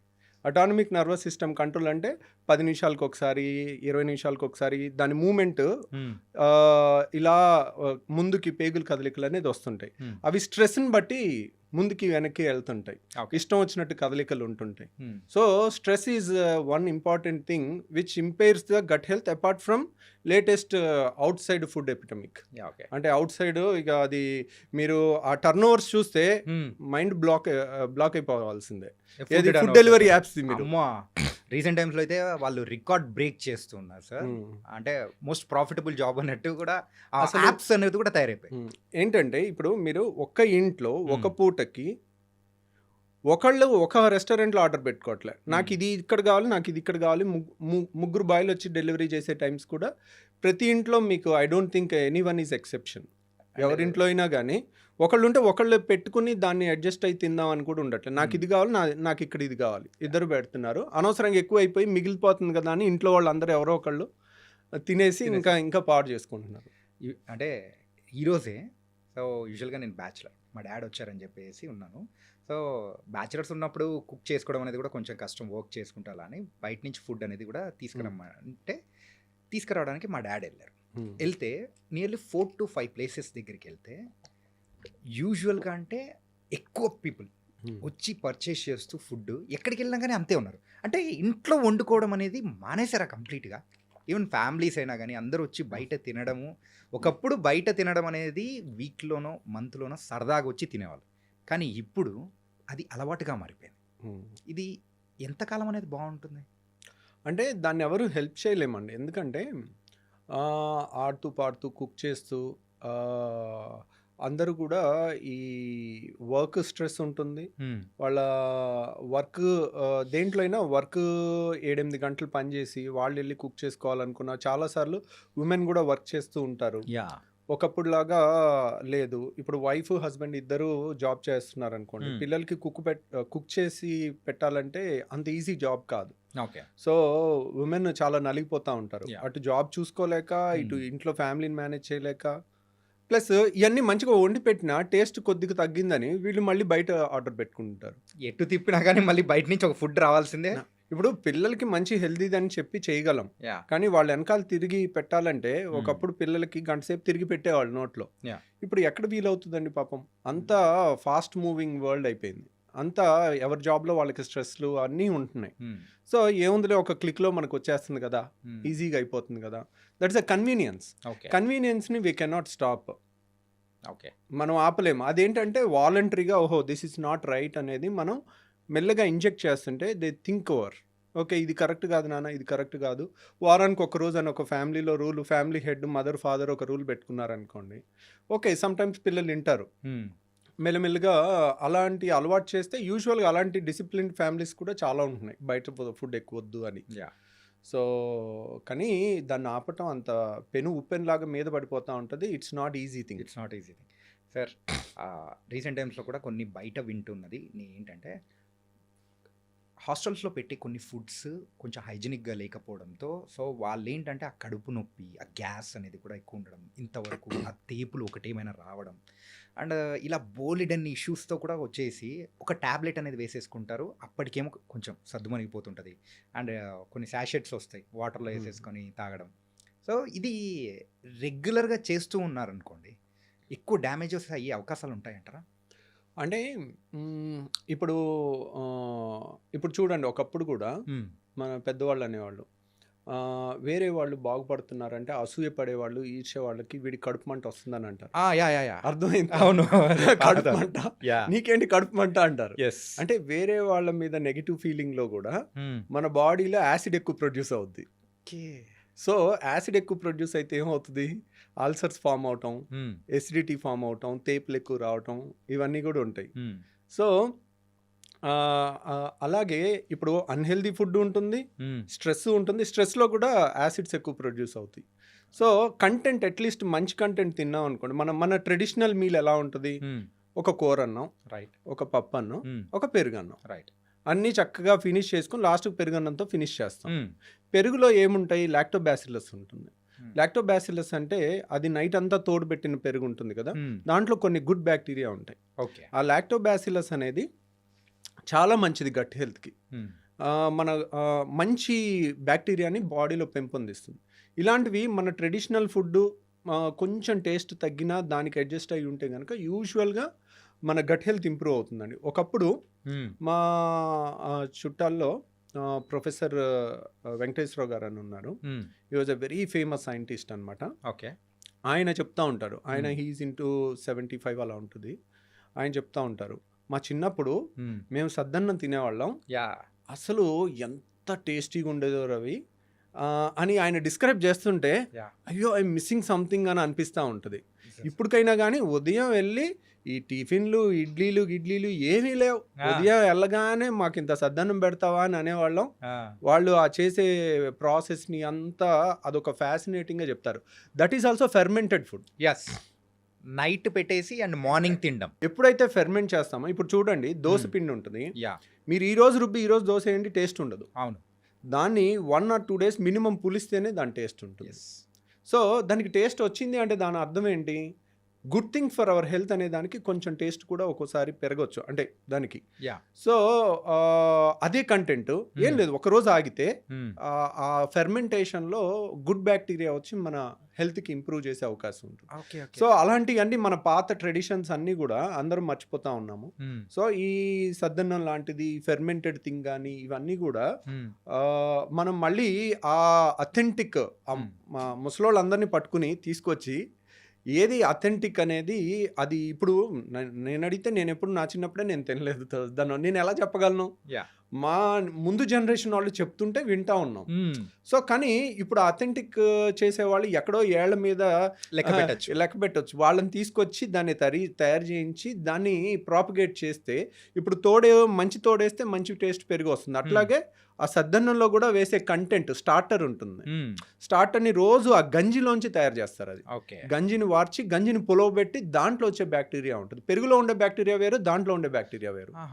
సో ఆ స్టార్టర్ నుంచి తయారు చేయటం అనేది ఇప్పుడున్న వాళ్ళలో ఎంతమంది చెప్తారు ఇది సద్దన్నం అని, కానీ ఆ అథెంటిసిటీ అనేది రియల్గా మళ్ళీ మనం రీడిస్కవర్ చేసుకోవాల్సిన టైం వచ్చింది మన గట్ హెల్త్కి. ఆ టేస్ట్ని కూడా మిస్ అవ్వకుండా వాళ్ళు ఇప్పటికీ ఆయన చెప్తూ ఉంటే ఆయన ఫేస్లో ఆ ఎక్సైట్మెంట్, మా చిన్నప్పుడు ఇలా తినేవాళ్ళం, సద్దన్నం పెడితే ఎంత ఆనందంగా తినేవాళ్ళం అని చెప్తా ఉండేవాళ్ళు. సింపుల్గా మన ఇమాజినేషన్లోకి వెళ్తున్నాం, ఆ తింటున్న ఫీలింగ్ అనేది వచ్చేస్తూ ఉంటుంది. ఓకే సార్, ఈ ఫుడ్స్ విషయానికి వచ్చాం కాబట్టి ఫుడ్స్ విషయంలో మెయిన్గా మన హైదరాబాద్ డిసీస్ అనే కాదు, ఇప్పుడు ప్రజెంట్ ఉన్న ట్రెడిషన్ ప్రకారం అయితే అందరూ కూడా biryani is very common thing. బిర్యానీలో లాట్ ఆఫ్ మసాలాస్ అన్నీ ఉంటాయి. దాంతోపాటు కాంబినేషన్గా ఒక బ్లాక్ కూల్ డ్రింక్ అనేది కూడా యూస్ అంటే తాగుతూ ఉండే అవకాశాలు అనేది కూడా ఎక్కువ ఉంటుంది. ఈ రెండింటి కాంబినేషన్ సో మన గట్ హెల్త్కి ఏమైనా ప్రాబ్లం తెస్తుందా? సో బిర్యానీస్ వల్ల మన ప్రాబ్లం తెస్తుందా అంటే యూజువల్గా వన్స్ ఇన్ ఎ వీక్ తిన్నాం అనుకోండి, ఓకే, ఇట్స్ ఓకే. బట్ బిర్యానీని కూడా ఇంట్లో మంచిగా చేసుకుని కూడా చాలా బాగా కుక్ చేసుకుని కూడా తినొచ్చు. ప్లస్ కూల్ డ్రింక్ అనేది కూడా once in a week is okay. So కానీ cool drink can destroy somebody's life. కొంతమంది పిల్లలు ఏంటంటే ఫ్రిడ్జ్లో 2 లీటర్ కూల్ డ్రింక్ బాటిల్ తెచ్చి పెట్టుకుని మంచినీళ్ళు తాగినట్టు తాగుతున్నారు. వాళ్ళు అసలు that is very destructive thing అనమాట. Cool drinks are not good, more dangerous than alcohol నేను చెప్తాను. కూల్ డ్రింక్స్ ఎక్కువ తాగటం. Okay. So it has not because of gas వల్ల కాదు. Gas is very good. Gas ఏముంటుంది దాంట్లో ఉండేది కార్బన్ డైఆక్సైడ్. కార్బన్ డైఆక్సైడ్ తాగామనుకోండి వెంటనే తేపు వచ్చేస్తుంది, లేదంటే కరిగిపోతేనేమో కరిగిపోయినా కానీ గాల్లో మనం ఆక్సిజన్ కన్నా కార్బన్ డైఆక్సైడ్ 20 times ఫాస్ట్గా బాడీలోకి వెళ్తుంది. అలాగే 20 times ఫాస్ట్గా బ్రీతింగ్లోంచి బయటకు వచ్చేస్తుంది. So 20 times faster diffusion. కాబట్టి మనకి carbon dioxide is not unhealthy. But ఆ కూల్ డ్రింక్లో ఒక కోకా కోలా గ్లాస్లో 16 ప్యాకెట్ల షుగర్ ఉంటుంది. 16 ప్యాకెట్ల షుగర్. మీరు కోకా కోలా సీఈఓని ఇంటర్వ్యూ చేసింది ఉంది, మీరు కావాలంటే యూట్యూబ్లో చూడొచ్చు.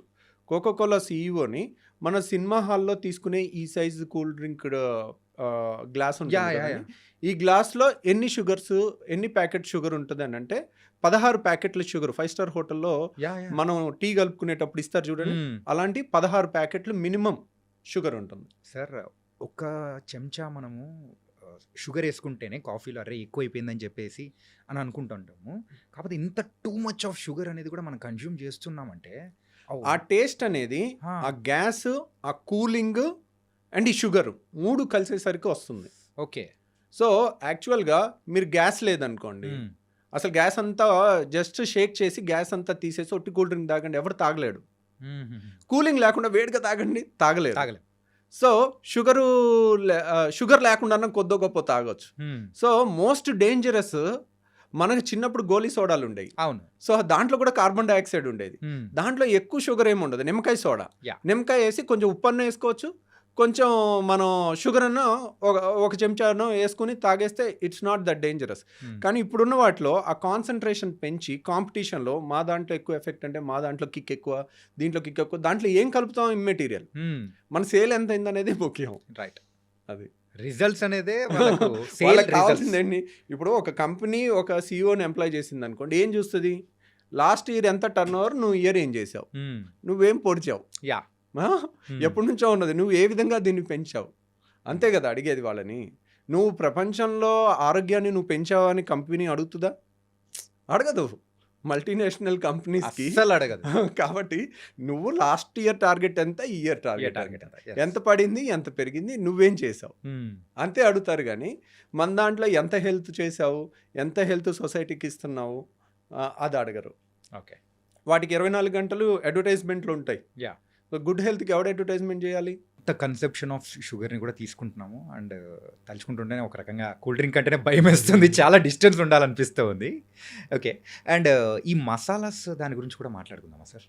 ఏంటంటే కొన్ని మసాలాస్ కొంత మోతాదు వరకు ఆ బాడీకి ఇట్స్ హెల్తీ అనుకుంటాం, కాకపోతే ఎప్పుడు దాన్ని దాటితే మన గట్ కానీ లేకపోతే ఆ గ్యాస్ట్రిక్ ప్రాబ్లమ్స్ ఎప్పుడు వస్తూ ఉంటాయి?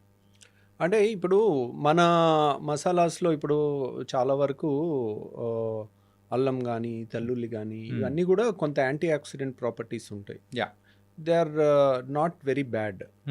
సో తర్వాత దాల్చిన చెక్క కానీ కొన్ని ఫ్లేవరింగ్ థింగ్స్ కానీ ఇవన్నీ కూడా చాలా మంచి ఫ్లేవర్ని ఇస్తాయి. వాటిలో హెల్త్ ప్రాబ్లం ఏమి ఉండదండి. యూజువల్గా ఓన్లీ మసాలా వల్ల కొంతమందికి ఎసిడిటీ ఆల్రెడీ ఉన్న వాళ్ళకి, లోపల అల్సర్స్ ఉన్న వాళ్ళకి కానీ, లేకపోతే రిఫ్లెక్స్ అంటారు, అంటే వాళ్ళకి ఒక వాల్వ్ లూజ్గా ఉంటుంది. ఓకే. పేగులో పైనుంచి కిందకి వెళ్ళాలి కానీ కింద నుంచి పైకి రాకూడదు. ఆ వాల్వ్ ఒకటి ఉంటుంది ఇక్కడ. ఆ వాల్వ్ అంటే ఛాతీకి పొట్టకి మధ్యలో ఒక వాల్వ్ ఉంటుంది. ఆ వాల్వ్ లూజ్గా ఉంటుంది. వాళ్ళు తిన్నది మళ్ళీ గ్రైండర్ ఒకసారి ఒక బిర్యానీ కానీ ఒక మీల్ కానీ తినేసాం అనుకోండి, గ్రైండర్ ఆన్ అవుతుంది, మెల్లగా తిరుగుతూ ఉంటుంది. అది చిలికినట్టు చేసి 5 నిమిషాలకు ఒకసారి చిన్న పేగులోకి పంపిస్తుంది. ఓకే. స్టమక్లో గ్రైండింగ్ అవుతూ ఉంటుంది. 5 నిమిషాలకు ఒకసారి ఇన్లెట్ ఏమో ఒకటి, అవుట్లెట్ ఒకటి ఉంటుంది. అవుట్లెట్ క్లోజ్ ఉంటుంది, ఎప్పుడు తెరుచుకోదు. 5 నిమిషాలకు ఒకసారి తెరుచుకుంటుంది, కొంత ఫుడ్ని పేగులోకి పంపిస్తుంది, అది డైజెస్ట్ అవుతూ ఉంటుంది, అబ్జర్వ్ అయిపోతూ ఉంటుంది. ఇన్లెట్ లూజ్గా ఉందనుకోండి, ఆ చర్నింగ్ జరిగేటప్పుడు ఇప్పుడు గ్రైండర్ ఆన్ చేసి పై మొత్తం తీసేస్తే ఏమవుద్ది, ఇట్లా పైకి కొట్టుద్ది కదా, అలాగే వాళ్ళకి ఇదంతా ఇలా పైకి కొడతా ఉంటుంది. సో అలాంటి వాళ్ళు కారం మసాలా తింటే అది కారం మసాలా పొట్ట లోపల ఎంతైనా యాసిడ్ కానీ స్టమక్ వాల్ స్ట్రాంగ్ ఉంటుంది, తీసుకోగలుగుతుంది. కానీ మన అన్నవాహిక తీసుకోలేదు. ఓకే. అన్నవాహిక ఈజ్ నాట్ అడాప్టబుల్ ఫర్ కారం మసాలా. సో ఇక్కడంతా మండినట్టు అనిపిస్తుంది వాళ్ళకి. ఎస్. హార్ట్ బర్న్ అంటారు దాన్ని. హార్ట్ బర్న్ వాళ్ళు ఏంటి, చాలామంది కొంచెం స్పైసీ ఫుడ్ తిన్న తర్వాత సడన్గా ఎడం పక్క నొప్పి వచ్చినట్టు, మన ఇసోఫేగస్ గుండె పక్క నుంచి వెళ్తుంది, వెనకాల ఉంటుంది. ఓకే. ఓకే. సో లెఫ్ట్ సైడే ఉంటుంది, మా సెంటర్కి కొంచెం ఇటువైపు ఉంటుంది. సో దాంట్లో మంట వచ్చినా గుండె నొప్పిలాగా ప్రాణం పోయినట్టు అనిపించి వాళ్ళు ఆల్మోస్ట్ ఆ భయంకే చచ్చిపోయేంత వస్తుంది. ఓకే. హార్ట్ బర్న్, దాని పేరే హార్ట్ బర్న్ అనమాట. మీరు హార్ట్ అటాక్ అనుకుని వెళ్ళే పేషెంట్లో 100 మందిలో 90 మంది వీళ్ళే ఉంటారు. ఎందుకంటే ఇది సర్వసాధారణమైన సమస్య. ఓకే. వాళ్ళు వెళ్ళగానే ఒక ఈసీజీ తీస్తారు, ఒక యాంజియోగ్రామ్ చేస్తారు, ఒక ఎకో చేస్తారు, హార్ట్కి సంబంధించిన అన్ని టెస్టులు చేసి హార్ట్ అటాక్ కాదు అంటే వాళ్ళు అప్పుడు ప్రశాంతంగా నిద్రపోతారు అనమాట. ఓకే. సో కామన్ గా జరిగేది ఇదే సార్. జరిగేది ప్రతి ఒక్కరిలో ఏంటంటే అదే ఆ మసాలాస్ కానీ ఏదన్నా మనకు సూట్ అవును ఫుడ్ తీసుకున్నామంటే ఆ మండుతూ ఉందంటే మీరు అన్నట్టు ఆ లెఫ్ట్ సైడ్ వస్తుంటా, బా ఏదో వచ్చేసింది నా ప్యానిక్ని బట్టి విల్ గో అండ్ అంటే ఎక్కువగా మనం అదే అనుకుంటూ ఉంటాము. మీరు అన్నట్టు హాస్పిటల్కి పరిగెడుతూ ఉంటారు, అక్కడికి వెళ్ళిన తర్వాత ప్యాంటాప్రోజోల్ ఇంజెక్షన్ అవి ఇచ్చేసి ఓకే కూల్ అయిపోతూ ఉంటారు. కూల్ అయిపోతుంది, కానీ దాని ముందు చచ్చిపోతాం అన్న భయం ఉంటుంది కదండి.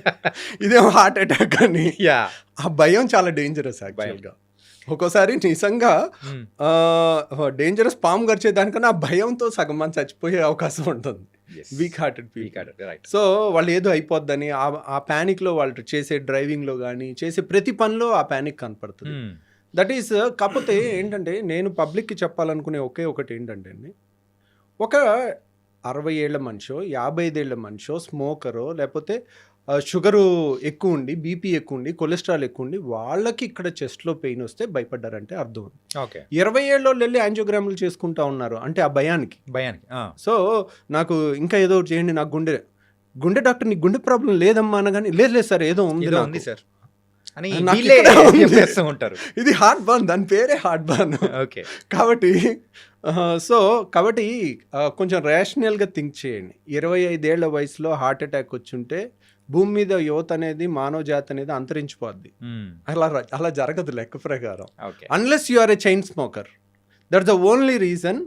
ఇప్పుడు ఎక్కడో యూట్యూబ్లో ఒకటి 25 ఏళ్ల మనిషికి సడన్గా కళ్ళు తిరిగి పడిపోయాడు చచ్చిపోయాడు అన్నాడు అనుకోండి, ఏం రీసెర్చ్ లేదు, హార్ట్ అటాక్ అని ప్రూఫ్ కూడా ఉండదు, హార్ట్ అటాక్తో చచ్చిపోయారు అంటారు.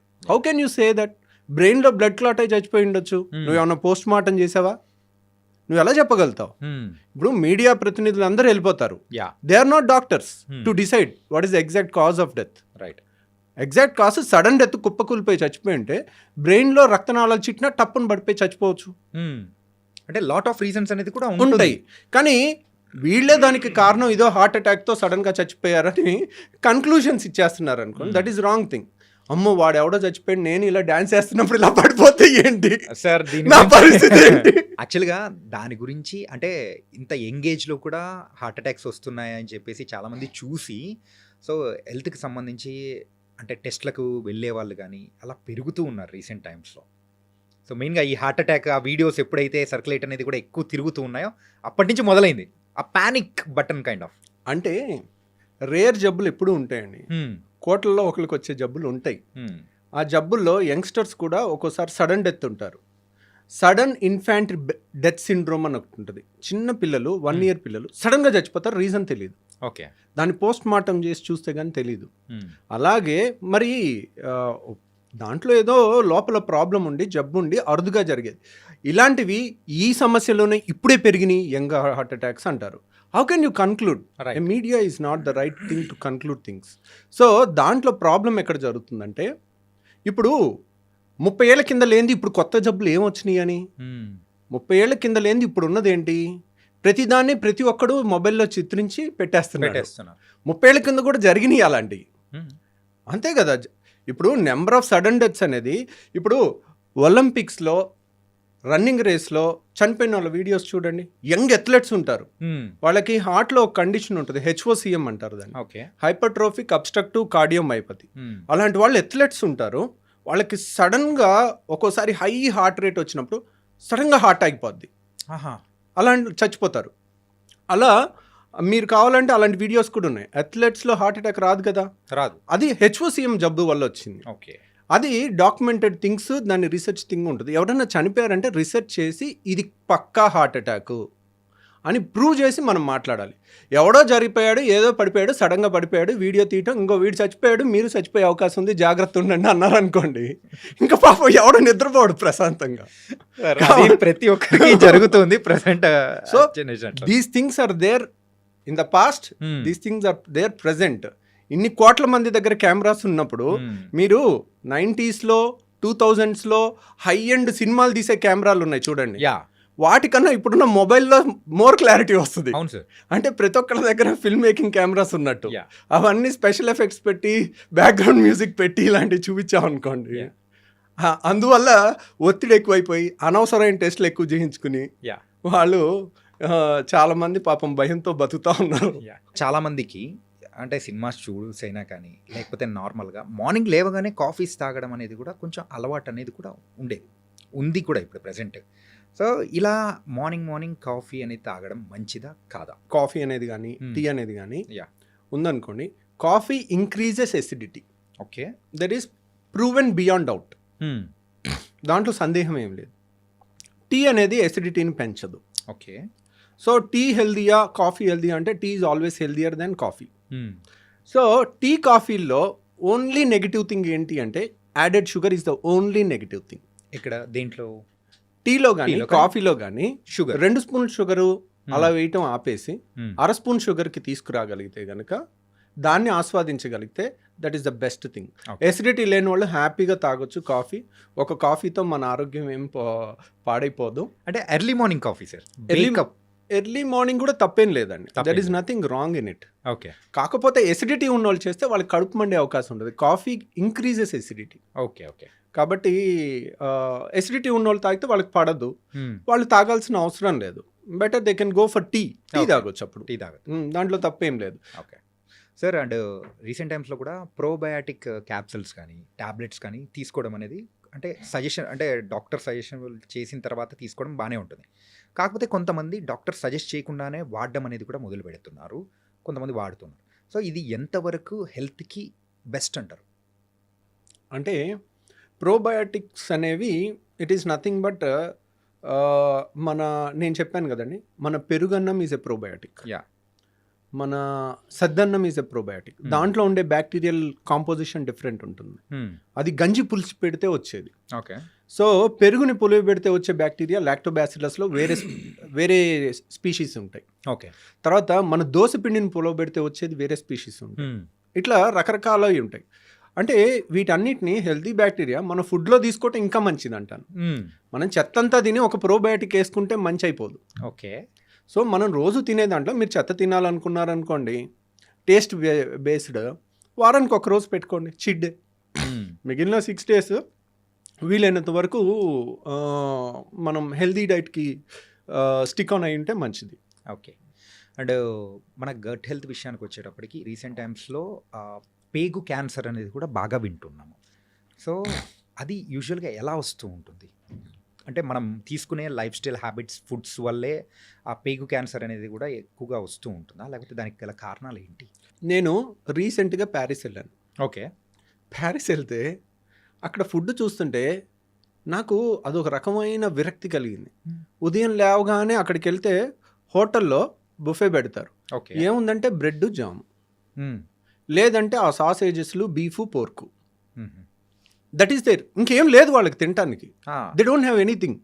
ఇప్పుడు మన ఇండియాలో 5-star హోటల్కి వెళ్ళండి, ఇడ్లీ ఉంటుంది, దోశ ఉంటుంది, వడ ఉంటుంది, ఉప్మా ఉంటుంది, ఒక 100 రకాలు ఉంటాయి. So they are all our traditional. We have so much variety to eat. వాళ్ళకి అంత వెరైటీ కనపడట్లేదు ఎక్కడ. ఓకే.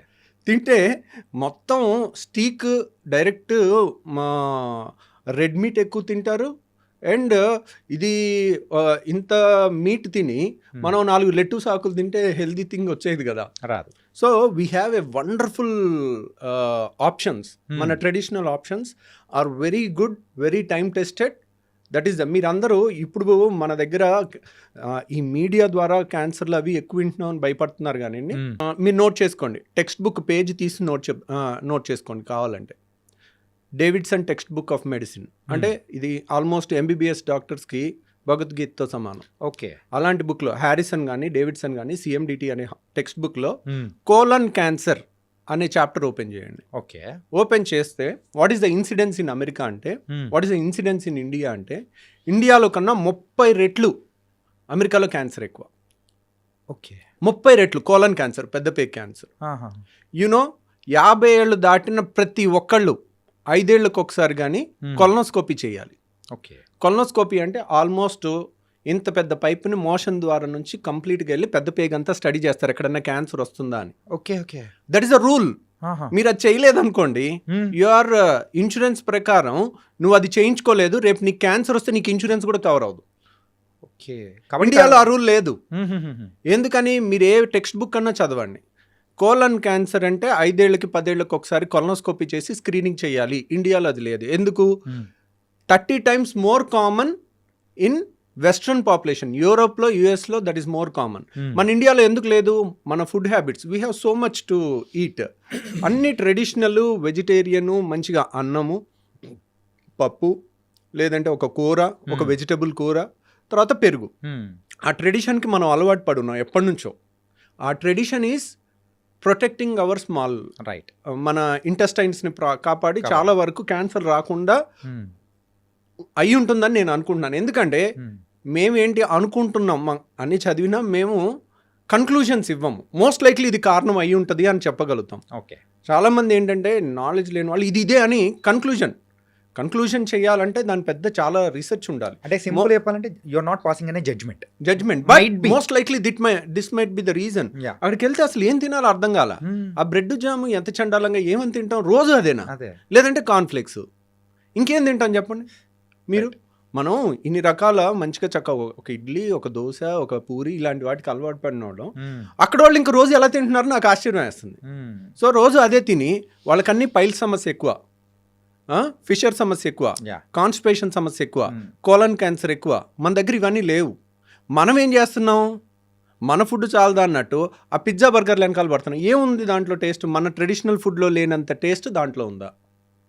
సో మన దాంట్లో టేస్ట్ ఉంది, దాంట్లో డౌటే లేదు. అది కొంచెం ఒక వేలం వెర్రిలాగా ఉంటుంది. ఎందుకు అన్నారనుకోండి, people ten to get attracted to negative things, destructive things more than good things. Right. And మీరు అంటారు చూడారా పోక్రీ సినిమాలో, ఏదో గాంధీ మీద సినిమా తీస్తే అసలు ఆడదు, అదే కడప కింగ్ 250 centers 100 days అంటారు కదా. సో అంతే. ఇప్పుడు చూడండి, ఇప్పుడు మీరు మంచి సినిమా చూడండి, చూడరు. ఇప్పుడు పుష్ప 2లో ఒక స్విమ్మింగ్ పూల్లో ఉచ్చబోసే సీను ఒక హీరో చేస్తే దాన్ని మన కిడ్స్ ఏ విధంగా తీసుకుంటారండి? సో అంటే దానికి అన్ని కలెక్షన్స్ ఎలా వస్తున్నాయి? బ్యాడ్ ప్రోడక్ట్ని యూ కెన్ సెల్ ఇట్, అది నీ గొప్పతనం అయి ఉండొచ్చు. దానంతట అది ఒకప్పట్లాగా మీరు పాత సినిమాల్లో ఇప్పుడు జగదేక్ వీరుడు అతిలోక సుందరి సినిమా చూడండి, మీరు 100 సార్లు చూసినా చూడాలనిపిస్తుంది. ఆ శ్రీదేవి యాక్షన్ కానీ, చిరంజీవి స్టెప్పులు కానీ. So that is impeccable. That is real టాలెంట్తో వచ్చింది. ఇది మార్కెటింగ్తో వచ్చింది. ద డిఫరెన్స్ అనేది కూడా ఉంటుంది. ఓకే సార్, యూజువల్గా గ్యాస్ట్రిక్ ఇష్యూస్ ఉన్న వాళ్ళకు హార్ట్ అటాక్స్ అనేది కూడా వచ్చేస్తూ ఉంటాయి అంటారు. మరి ఇందాక మీరు చెప్పిన హార్ట్ బర్న్ అనే ఎక్కువ సిచ్యువేషన్స్ ఉంటారు, లేకపోతే హార్ట్ అటాక్స్ నిజంగా వచ్చే అవకాశాలు ఉంటాయంటారా? గ్యాస్ట్రిక్ రిలేటెడ్గా గ్యాస్ సమస్య ఉన్న వాళ్ళకి హార్ట్ అటాక్ వస్తుందని ఎక్కడ ఏ పుస్తకాల్లో లేదండి.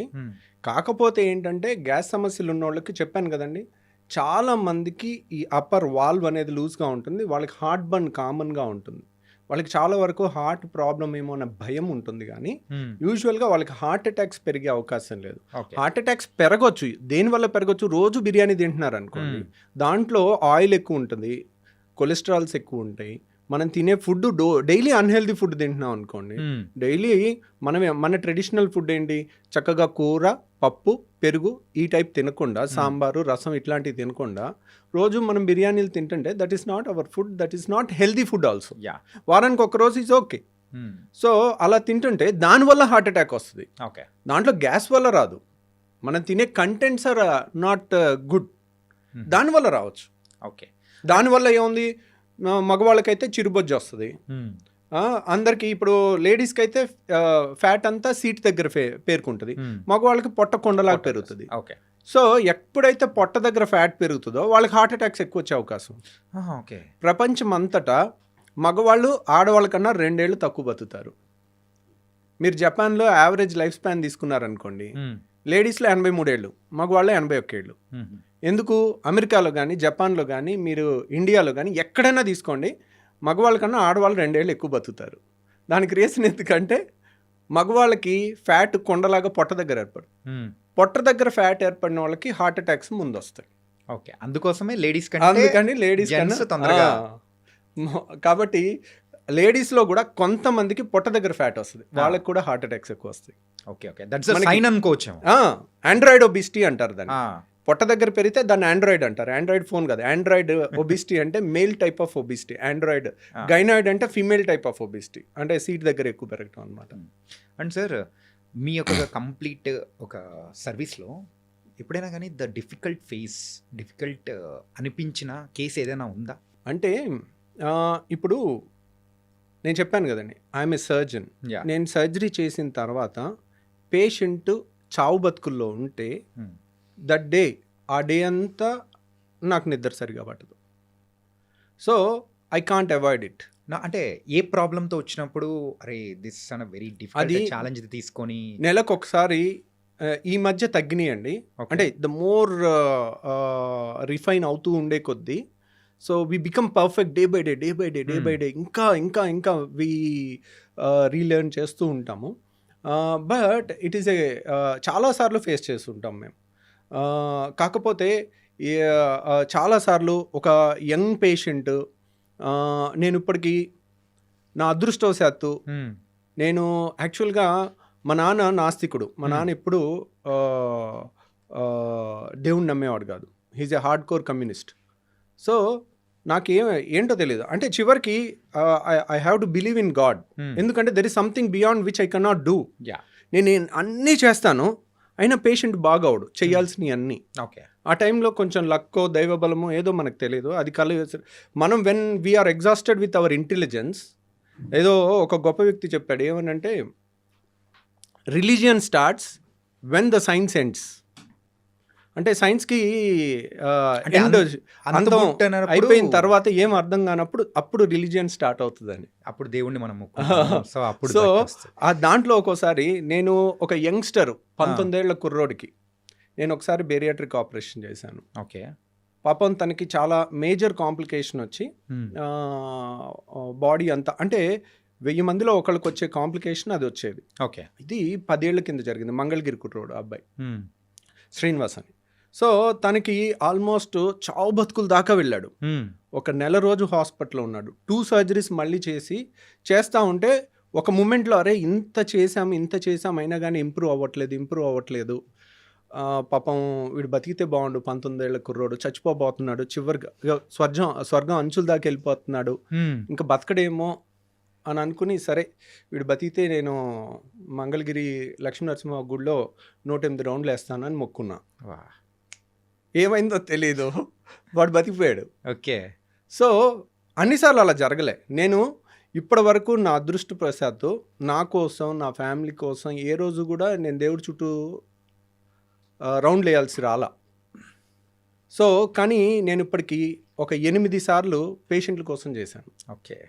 సో ఎందుకంటే వెన్ సైన్స్ ఎండ్స్, బుక్లో ఉన్న ప్రకారం అన్నీ పర్ఫెక్ట్గా చేసినా కానీ కొంత లక్ అనేది మనకు రావాలి.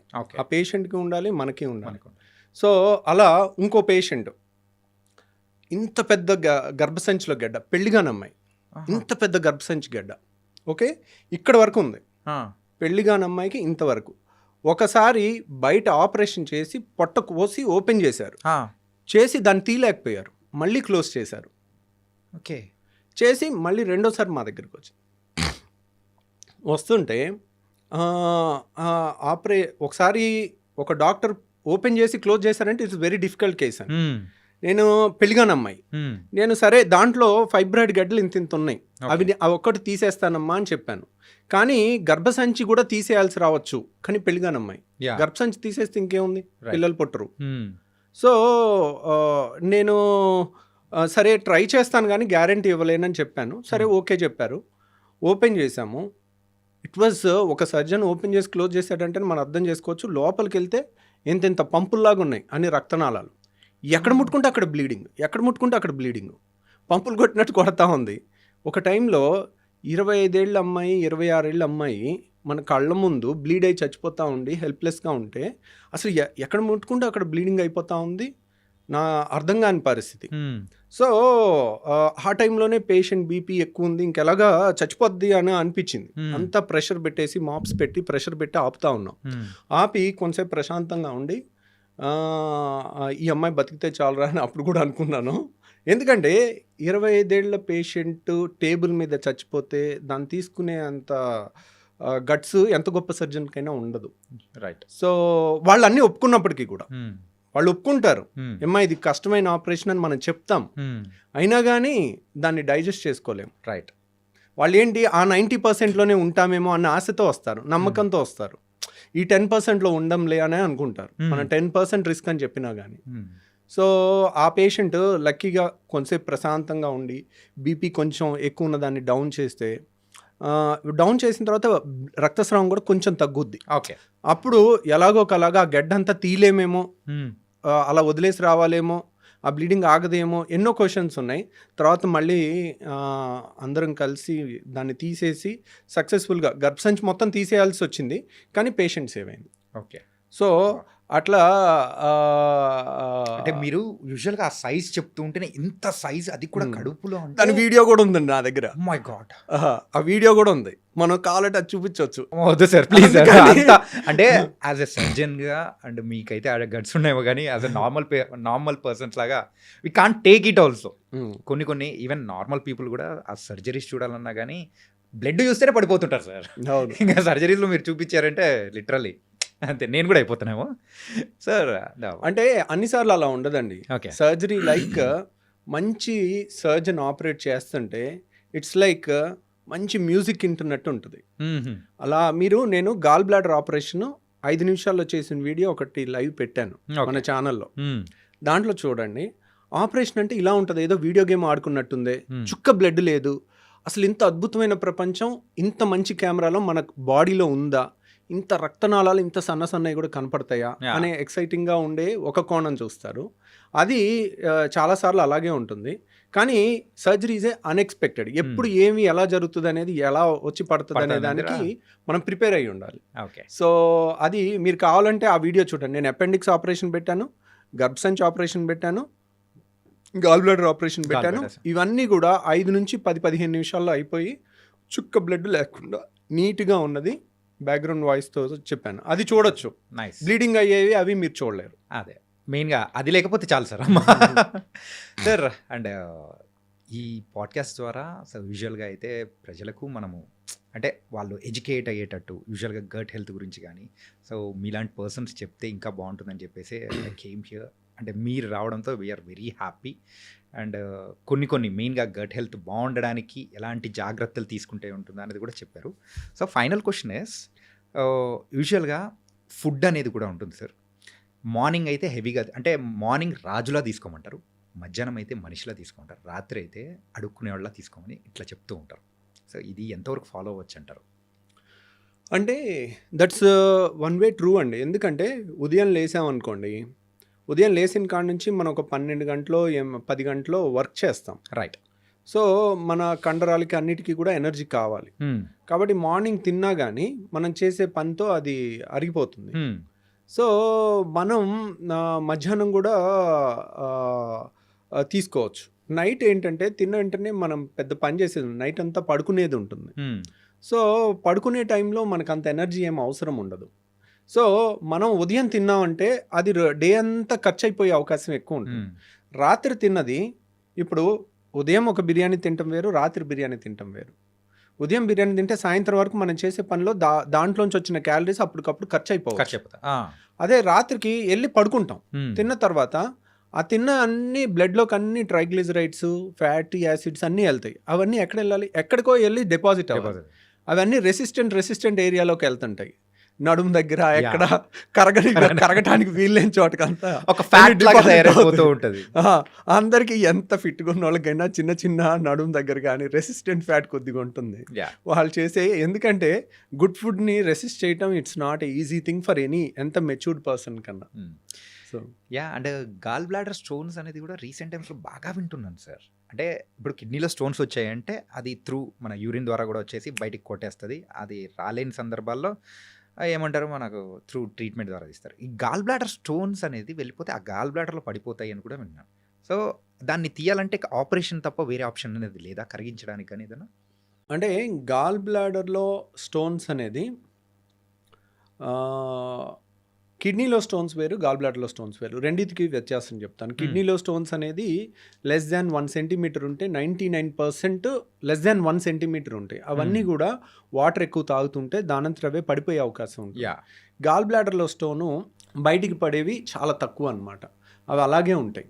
కాకపోతే గాల్ బ్లాడర్లో స్టోను అంత డేంజరస్ ఏం కాదు. అంటే నొప్పి లేదు. చాలామందికి ఒక స్టోను 1 సెంటీమీటర్ స్టోన్ తయారవ్వాలనుకోండి, అది కనీసం 5 ఏళ్ళ నుంచి 10 ఏళ్ళు పట్టుద్ది.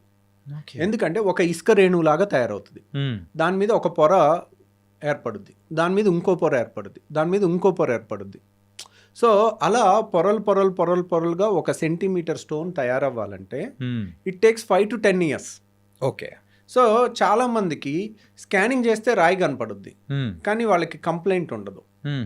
సో అనవసరంగా స్కానింగ్ చేయబట్టి వాళ్ళకి గుండెలో రైళ్లు పరిగెట్టడం మొదలవుతుంది. వాళ్ళకేంటి, రొటీన్ చెకప్ చేస్తాం, వాళ్ళకి స్కాన్ చేయకపోతే తెలీదు, హ్యాపీగా ఉంటారు. చేసిన కాడ నుంచి అదో గిలి, అమ్మో నాకు రాయింది, ఇప్పుడు ఇదేమవుద్దో అన్న టెన్షన్తో ఉంటారు. సో వాళ్ళు ఒక డాక్టర్ దగ్గరికి వెళ్తే ఆపరేషన్ చెప్పాడు, నేను ఎక్కడో హోమియో వాడుతున్నాను, హాయిగా 4 ఏళ్ళ నుంచి ఉన్నాను అంటారు. అంటే 4 ఏళ్ళ నుంచి కూడా, ఇప్పుడు మనం స్కాన్ చేయకముందే 4-5 ఏళ్ళ నుంచి ఉంది అది. అది మెల్లమెల్లగా పెరుగుతుంది. ఇంకో 5 ఏళ్ళు కూడా అలా పెరగవచ్చు కంప్లైంట్ లేకుండా. సో కాకపోతే దే మే గివ్, ఓకే నేను ఇది ఆయుర్వేదిక్ వాడాను, హోమియో వాడాను, దానివల్ల నాకు 5 ఏళ్ళు తగ్గిపోయింది అనుకుంటా. తగ్గిపోలా, అది మీకు ప్లసిబో ఎఫెక్ట్ ఇస్తుంది. సో దానివల్ల తగ్గలేదు. ప్రాబ్లం ఏంటంటే చాలామంది రాయి ఉండి 10 ఏళ్ళు నొప్పి లేని వాళ్ళని చూసుంటారు. ఓకే. రాయి ఉండి రాయి ఇరుక్కుని జాండిస్ వచ్చిన వాళ్ళని మీరు చూడరు. ఆ స్టేజ్లో రాయి ఇరుక్కుని కొలాంజైటిస్ అని ఒళ్ళంతా భయంకరమైన వణుకుతో కొలాంజైటిస్ అని ఫీవర్ వస్తుంది, హై గ్రేడ్ ఫీవర్, జాండిస్ వస్తుంది. ఓకే. ఆ టైము 24 గంటల నుంచి 48 గంటల్లో మనం ఆ స్టోన్ని అడ్డు తీసి స్టెంట్ అయిపోతే ప్రాణహాని ఉంటుంది. అది లేట్ అయి చచ్చిపోయిన వాళ్ళని కూడా మేము చూస్తాం. ఓకే. సో ఇమీడియట్ రియాక్ట్ అవ్వాలి 24 hours to 48 hours. సో అది జాండిస్ వచ్చినప్పుడు. అందరికీ జాండిస్ వస్తుందని నేను చెప్పట్లా. ఓకే. ఈరోజు రాయి బయటపడింది, ఈరోజే జాండిస్ వచ్చేది. 5 ఏళ్లలో రావచ్చు, 3 ఏళ్లలో రావచ్చు, 6 నెలల్లో రావచ్చు, వీ కెనాట్ సే. సో నేను అనేది ఏంటంటే, మీకు రాయి ఉంది, be bold, be strong, no pain no surgery. Textbook line చెప్తున్నాను. గాల్ బ్లాడర్లో స్టోన్ ఉంది, నో పెయిన్ నో సర్జరీ. దాంట్లో రూల్ ఏం లేదు, రూల్ నెవర్ చేంజెస్. ధైర్యంగా మీరు ఉండండి, అదేం అవ్వదు. కానీ నేను చెప్పేది ఏంటంటే, రియల్గా నొప్పి వచ్చినప్పుడు కూడా నొప్పి ట్యాబ్లెట్ వేసుకుని దాన్ని ఆపి మళ్ళీ నాకు నొప్పి లేదని అనొద్దు. ఒక్కసారి నొప్పి వచ్చినా that is a dangerous stone. Okay. ఈ రోజు ఇరుక్కుని నొప్పి వస్తుంది. గాల్ బ్లాడర్ ఫండస్ అంటారు, వెడల్పుగా ఉంటుంది. నెక్ అంటారు, నెక్ సన్నగా ఉంటుంది. అది బయటకు వచ్చే ద్వారంలో ఇరుక్కుంది అనుకోండి, అప్పుడు మనకి నొప్పి వస్తుంది. అది ఇరుక్కుని మళ్ళీ వెనక్కి వచ్చేస్తే నొప్పి ఉండదు. రైట్. మళ్ళీ ఒక 3 నెలలకి ఇరుకోవచ్చు, 6 నెలలకి ఇరుకోవచ్చు. ఇరుక్కున్నప్పుడు మాత్రం భయంకరమైన పెయిన్ పరుగులు తీపిస్తుంది. అందుకేనా మీరు స్టంట్ అనేది కూడా వేయాలి అనేది? అంటే అది జాండీస్ ఉన్నప్పుడు, దాంట్లో జాండీస్ ఉన్నప్పుడు, జాండీస్ లేకుండా కూడా నొప్పి రావచ్చు. ఓకే. సో దాంట్లో ఏంటంటే నేను అనేది ఏంటంటే, గాల్ బ్లాడర్ స్టోన్ వల్ల ప్రాణం పోయిన వాళ్ళని మేము చూసాం, మీరెవరు చూడలేదు. ఓకే. ఓకే. సో ఇప్పుడు పోక్రీ సినిమాలు అంటారు చూడండి, రెస్పాన్సిబిలిటీ తీసుకునే ఏకైక డిపార్ట్మెంట్ పోలీస్ డిపార్ట్మెంట్ అంటారు కదా. సో అందరూ నువ్వు వాళ్ళని పట్టుకోలేదు, వీళ్ళని పట్టుకోలేదు అని అంటం తేలిక. ఓకే. ఎవడో ఎక్కడో 4 గదుల మధ్యలో ఒకళ్ళు మర్డర్ చేసి వెళ్ళిపోతే, పోలీస్ డిపార్ట్మెంట్ ఇది చేయలేదు, అది చేయలేదు అని ప్రతి ఒక్కళ్ళు మాట్లాడటం తేలిక. దాన్ని వెళ్ళి వాళ్ళు లేరు అక్కడ, వాళ్ళు లేనప్పుడు జరిగింది. క్రిమినల్స్ అన్ని పోలీసులు ఉన్నప్పుడు చూసి చేయరు కదా. వాళ్ళు వెళ్ళి చేయాల్సిన వాళ్ళ రెస్పాన్సిబిలిటీ తీసుకొని ఫైనల్గా వాళ్ళే చేసేది. రైట్. సో ఇక్కడ కూడా సమస్య వచ్చినప్పుడు, ప్రాణం మీదకి వచ్చినప్పుడు అప్పుడు వెళ్ళండి Yes. వేరే చోటకి. Hmm. అప్పుడు ఉండండి ధైర్యంగా, వేరే ఆల్టర్నేట్ మెడిసిన్ వాడి. Hmm. ప్రాణం మీదకి వచ్చినప్పుడు ఎక్కడికి వస్తారు? సైన్స్ దగ్గరికి Science దగ్గరికి వస్తారు. ఆపరేషన్ చేసి తీయాల్సి వచ్చినప్పుడు ఎక్కడికి వస్తారు? సైన్స్ దగ్గరికి Science వస్తారు. కానీ ఒక ఆపరేషన్ పొరపాటున ఎవరన్నా చెప్తే మేబీ 2 types ఆఫ్ డాక్టర్స్ ఉండొచ్చు. అనవసరంగా చాలామంది సర్జరీ చేయాలమ్మా అని చెప్తారు. Yeah. ఎందుకు రీజన్ చెప్పరు? ఎందుకు రీజన్ చెప్తే పేషెంట్ ఓహో ఇది కదండి చేస్తాం. చాలామంది కొంతమంది డాక్టర్లు ఏంటంటే ఈరోజు రాయి ఉంది, Hmm. ఈరోజు చెప్పేయాలి, వీళ్ళు చెప్పకపోతే ఇంకో చోటుకి వెళ్ళి ఇంకో దగ్గర చేయించేసుకుంటారేమో, మళ్ళీ మన దగ్గరికి రారేమో అన్న ఇన్సెక్యూరిటీ ఉంటుంది. అది ఉండకూడదు. Hmm. అది ఉండకూడదు. దానివల్ల లేని భయాన్ని ఇచ్చి చెప్పేసేసరికి వాళ్ళు ఇంకా నెగిటివ్ అయిపోతారు. Right. అనవసరంగా చేసేస్తున్నారు. ఆ డాక్టర్ చెప్పాడు, నేను భయంతో వచ్చేసాను డాక్టర్ గారు, 4 ఏళ్ళు అయింది నాకు నొప్పి లేదంటారు. Hmm. So no pain no surgery. మనం టెక్స్ట్ బుక్లో ఉన్న రూల్ చెప్పాలి. Hmm. At the same time jaundice ఉంటే లైఫ్ రిస్క్ ఉంటుంది, వెంటనే రావాలి. Yeah. నొప్పి ఉంటే లైఫ్ రిస్క్ ఉంటుంది, వెంటనే రావాలి. సో ఆ క్లాస్ కూడా తెలుసుకున్నారనుకోండి, ఓహో నొప్పి ఉంటే నేను రావాలి. Yeah. అండ్ ఇంకో బ్యూటిఫుల్ థింగ్ ఏంటంటే గాల్ బ్లాడర్లో చాలా మందికి తెలియంది ఫ్యాటీ డిస్పెప్సియా అంటారు. Hmm.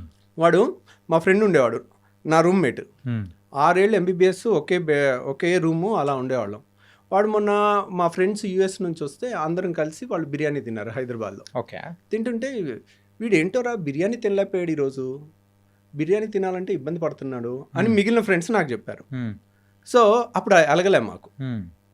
తర్వాత 3 నెలల తర్వాత ఎప్పుడు ఆయిల్ ఫుడ్ తిన్న ప్రతిసారి కడుపులో ఇబ్బంది అవుతుంది వాళ్ళకి. Hmm. దాన్ని ఫ్యాటీ డిస్పెప్సియా అంటారు. Okay. ఫ్యాటీ ఫుడ్ తీసుకుంటే వాళ్ళకి గాల్ బ్లాడర్ మూసుకుంటుంది. Hmm. మూసుకుంటే ఆ స్టోన్ వచ్చి నెక్లో ఇరుక్కుని నొప్పి వస్తుంది. ఆయిలీ ఫుడ్ తినలేరు వాళ్ళు. గాల్ బ్లాడర్లో స్టోన్స్ ఉన్న వాళ్ళకి బెస్ట్ టెస్ట్ ఏంటి, ఆపరేషన్ చెయ్యాలా వద్దా స్కానింగ్ కాదు టెస్ట్. బెస్ట్ టెస్ట్ వారానికి 1 రోజు మంచిగా దట్టంగా నూనె ఉన్న ఫుడ్ 2 ముద్దలు తినండి చాలు. Hmm. వాళ్ళకి కడుపులో ఏదో ఇబ్బంది అనిపిస్తుంది. ఇప్పుడు అందరూ లొట్టలు వేసుకొని తింటారుగా, బిర్యానీలో ఇంత గ్రేవీ వేసుకుని, లేదంటే పైన చేపల పులుసు పైన ఆయిల్ తేలుతా 2 గంటలు వేసుకుని లొట్టలు వేసుకుని తినాలి కదా అందరూ. వాళ్ళు తినలేరు. Hmm.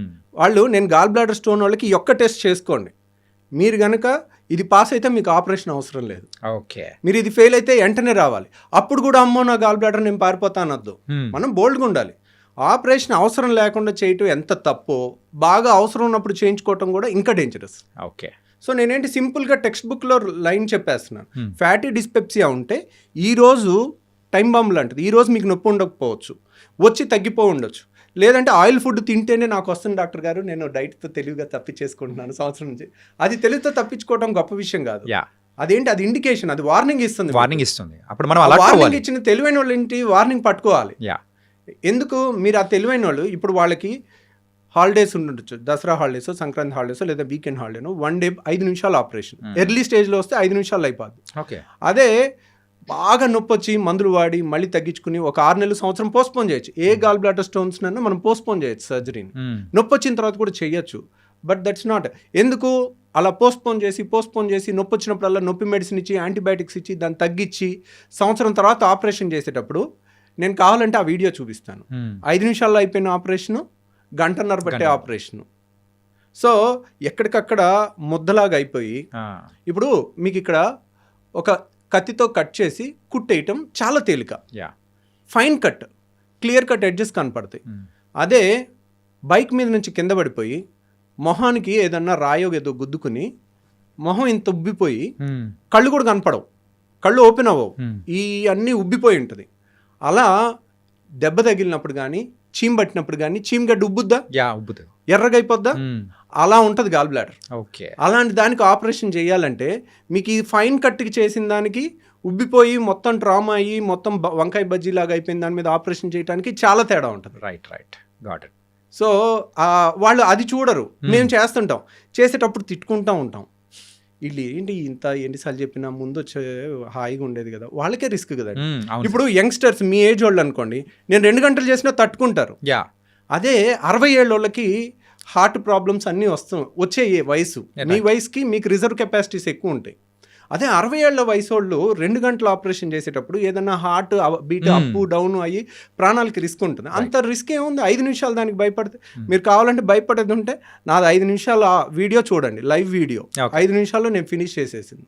సో 5 నిమిషాల్లో అయిపోయి 3 గంటల్లో లేచి నడిచి మరుసటి రోజు వెళ్ళిపోతే వై నాట్? అంతే కదా. సో ఎర్లీగా మనం చేసుకుంటే కూల్ అయిపోతుంది అనమాట. ఇంకొక పైత్యం ఉంది ఇప్పుడు. ఏంటది? మొన్న ఒక కప్పులు లండన్ నుంచి వచ్చి చైనా వెళ్ళి గాల్ బ్లాడర్లో స్టోన్కి ప్రపంచం మొత్తం గాల్ బ్లాడర్ తీసేస్తున్నారు. నేను చైనా వెళ్ళి ఎక్కడ లేని టెక్నాలజీ రాయి ఒక్కటి తీయించుకొచ్చాను, గాల్ బ్లాడర్ తీయించుకురాలేదు. దాన్ని లైవ్ ఇగో లోపలికి వెళ్తున్నాం, లోపలికి వెళ్ళేటప్పుడు ఫీలింగ్స్, బయటకు వస్తున్నాం ఆ టైంలో ఫీలింగ్స్, దానికి మిలియన్స్ ఆఫ్ వ్యూస్. సార్ అదేమన్నా హోమ్ టూరా సార్? So operation. కానీ యునో ఆ ఒక్క వీడియో చూసి వచ్చి మమ్మల్ని ఏం డాక్టర్ గారు ఈ టెక్నాలజీ మీకు రాలేదా? సో ఫస్ట్ ఆఫ్ ఆల్ మనం చేస్తుందే తప్పు. ఓకే. సో ఇప్పుడు అది రాలేదు, అది కదండి గాల్ బ్లాడర్ తీసిన వాళ్ళు గాల్ బ్లాడర్లో స్టోన్ తీయలేరా? సో గాల్ బ్లాడర్లో స్టోన్ తీయటం అది పెద్ద గొప్ప విషయం కాదు, కానీ that is not right thing to do it. Okay. ఏ టెక్స్ట్ బుక్లో గాల్ బ్లాడర్లో స్టోన్ తీయమని లేదు.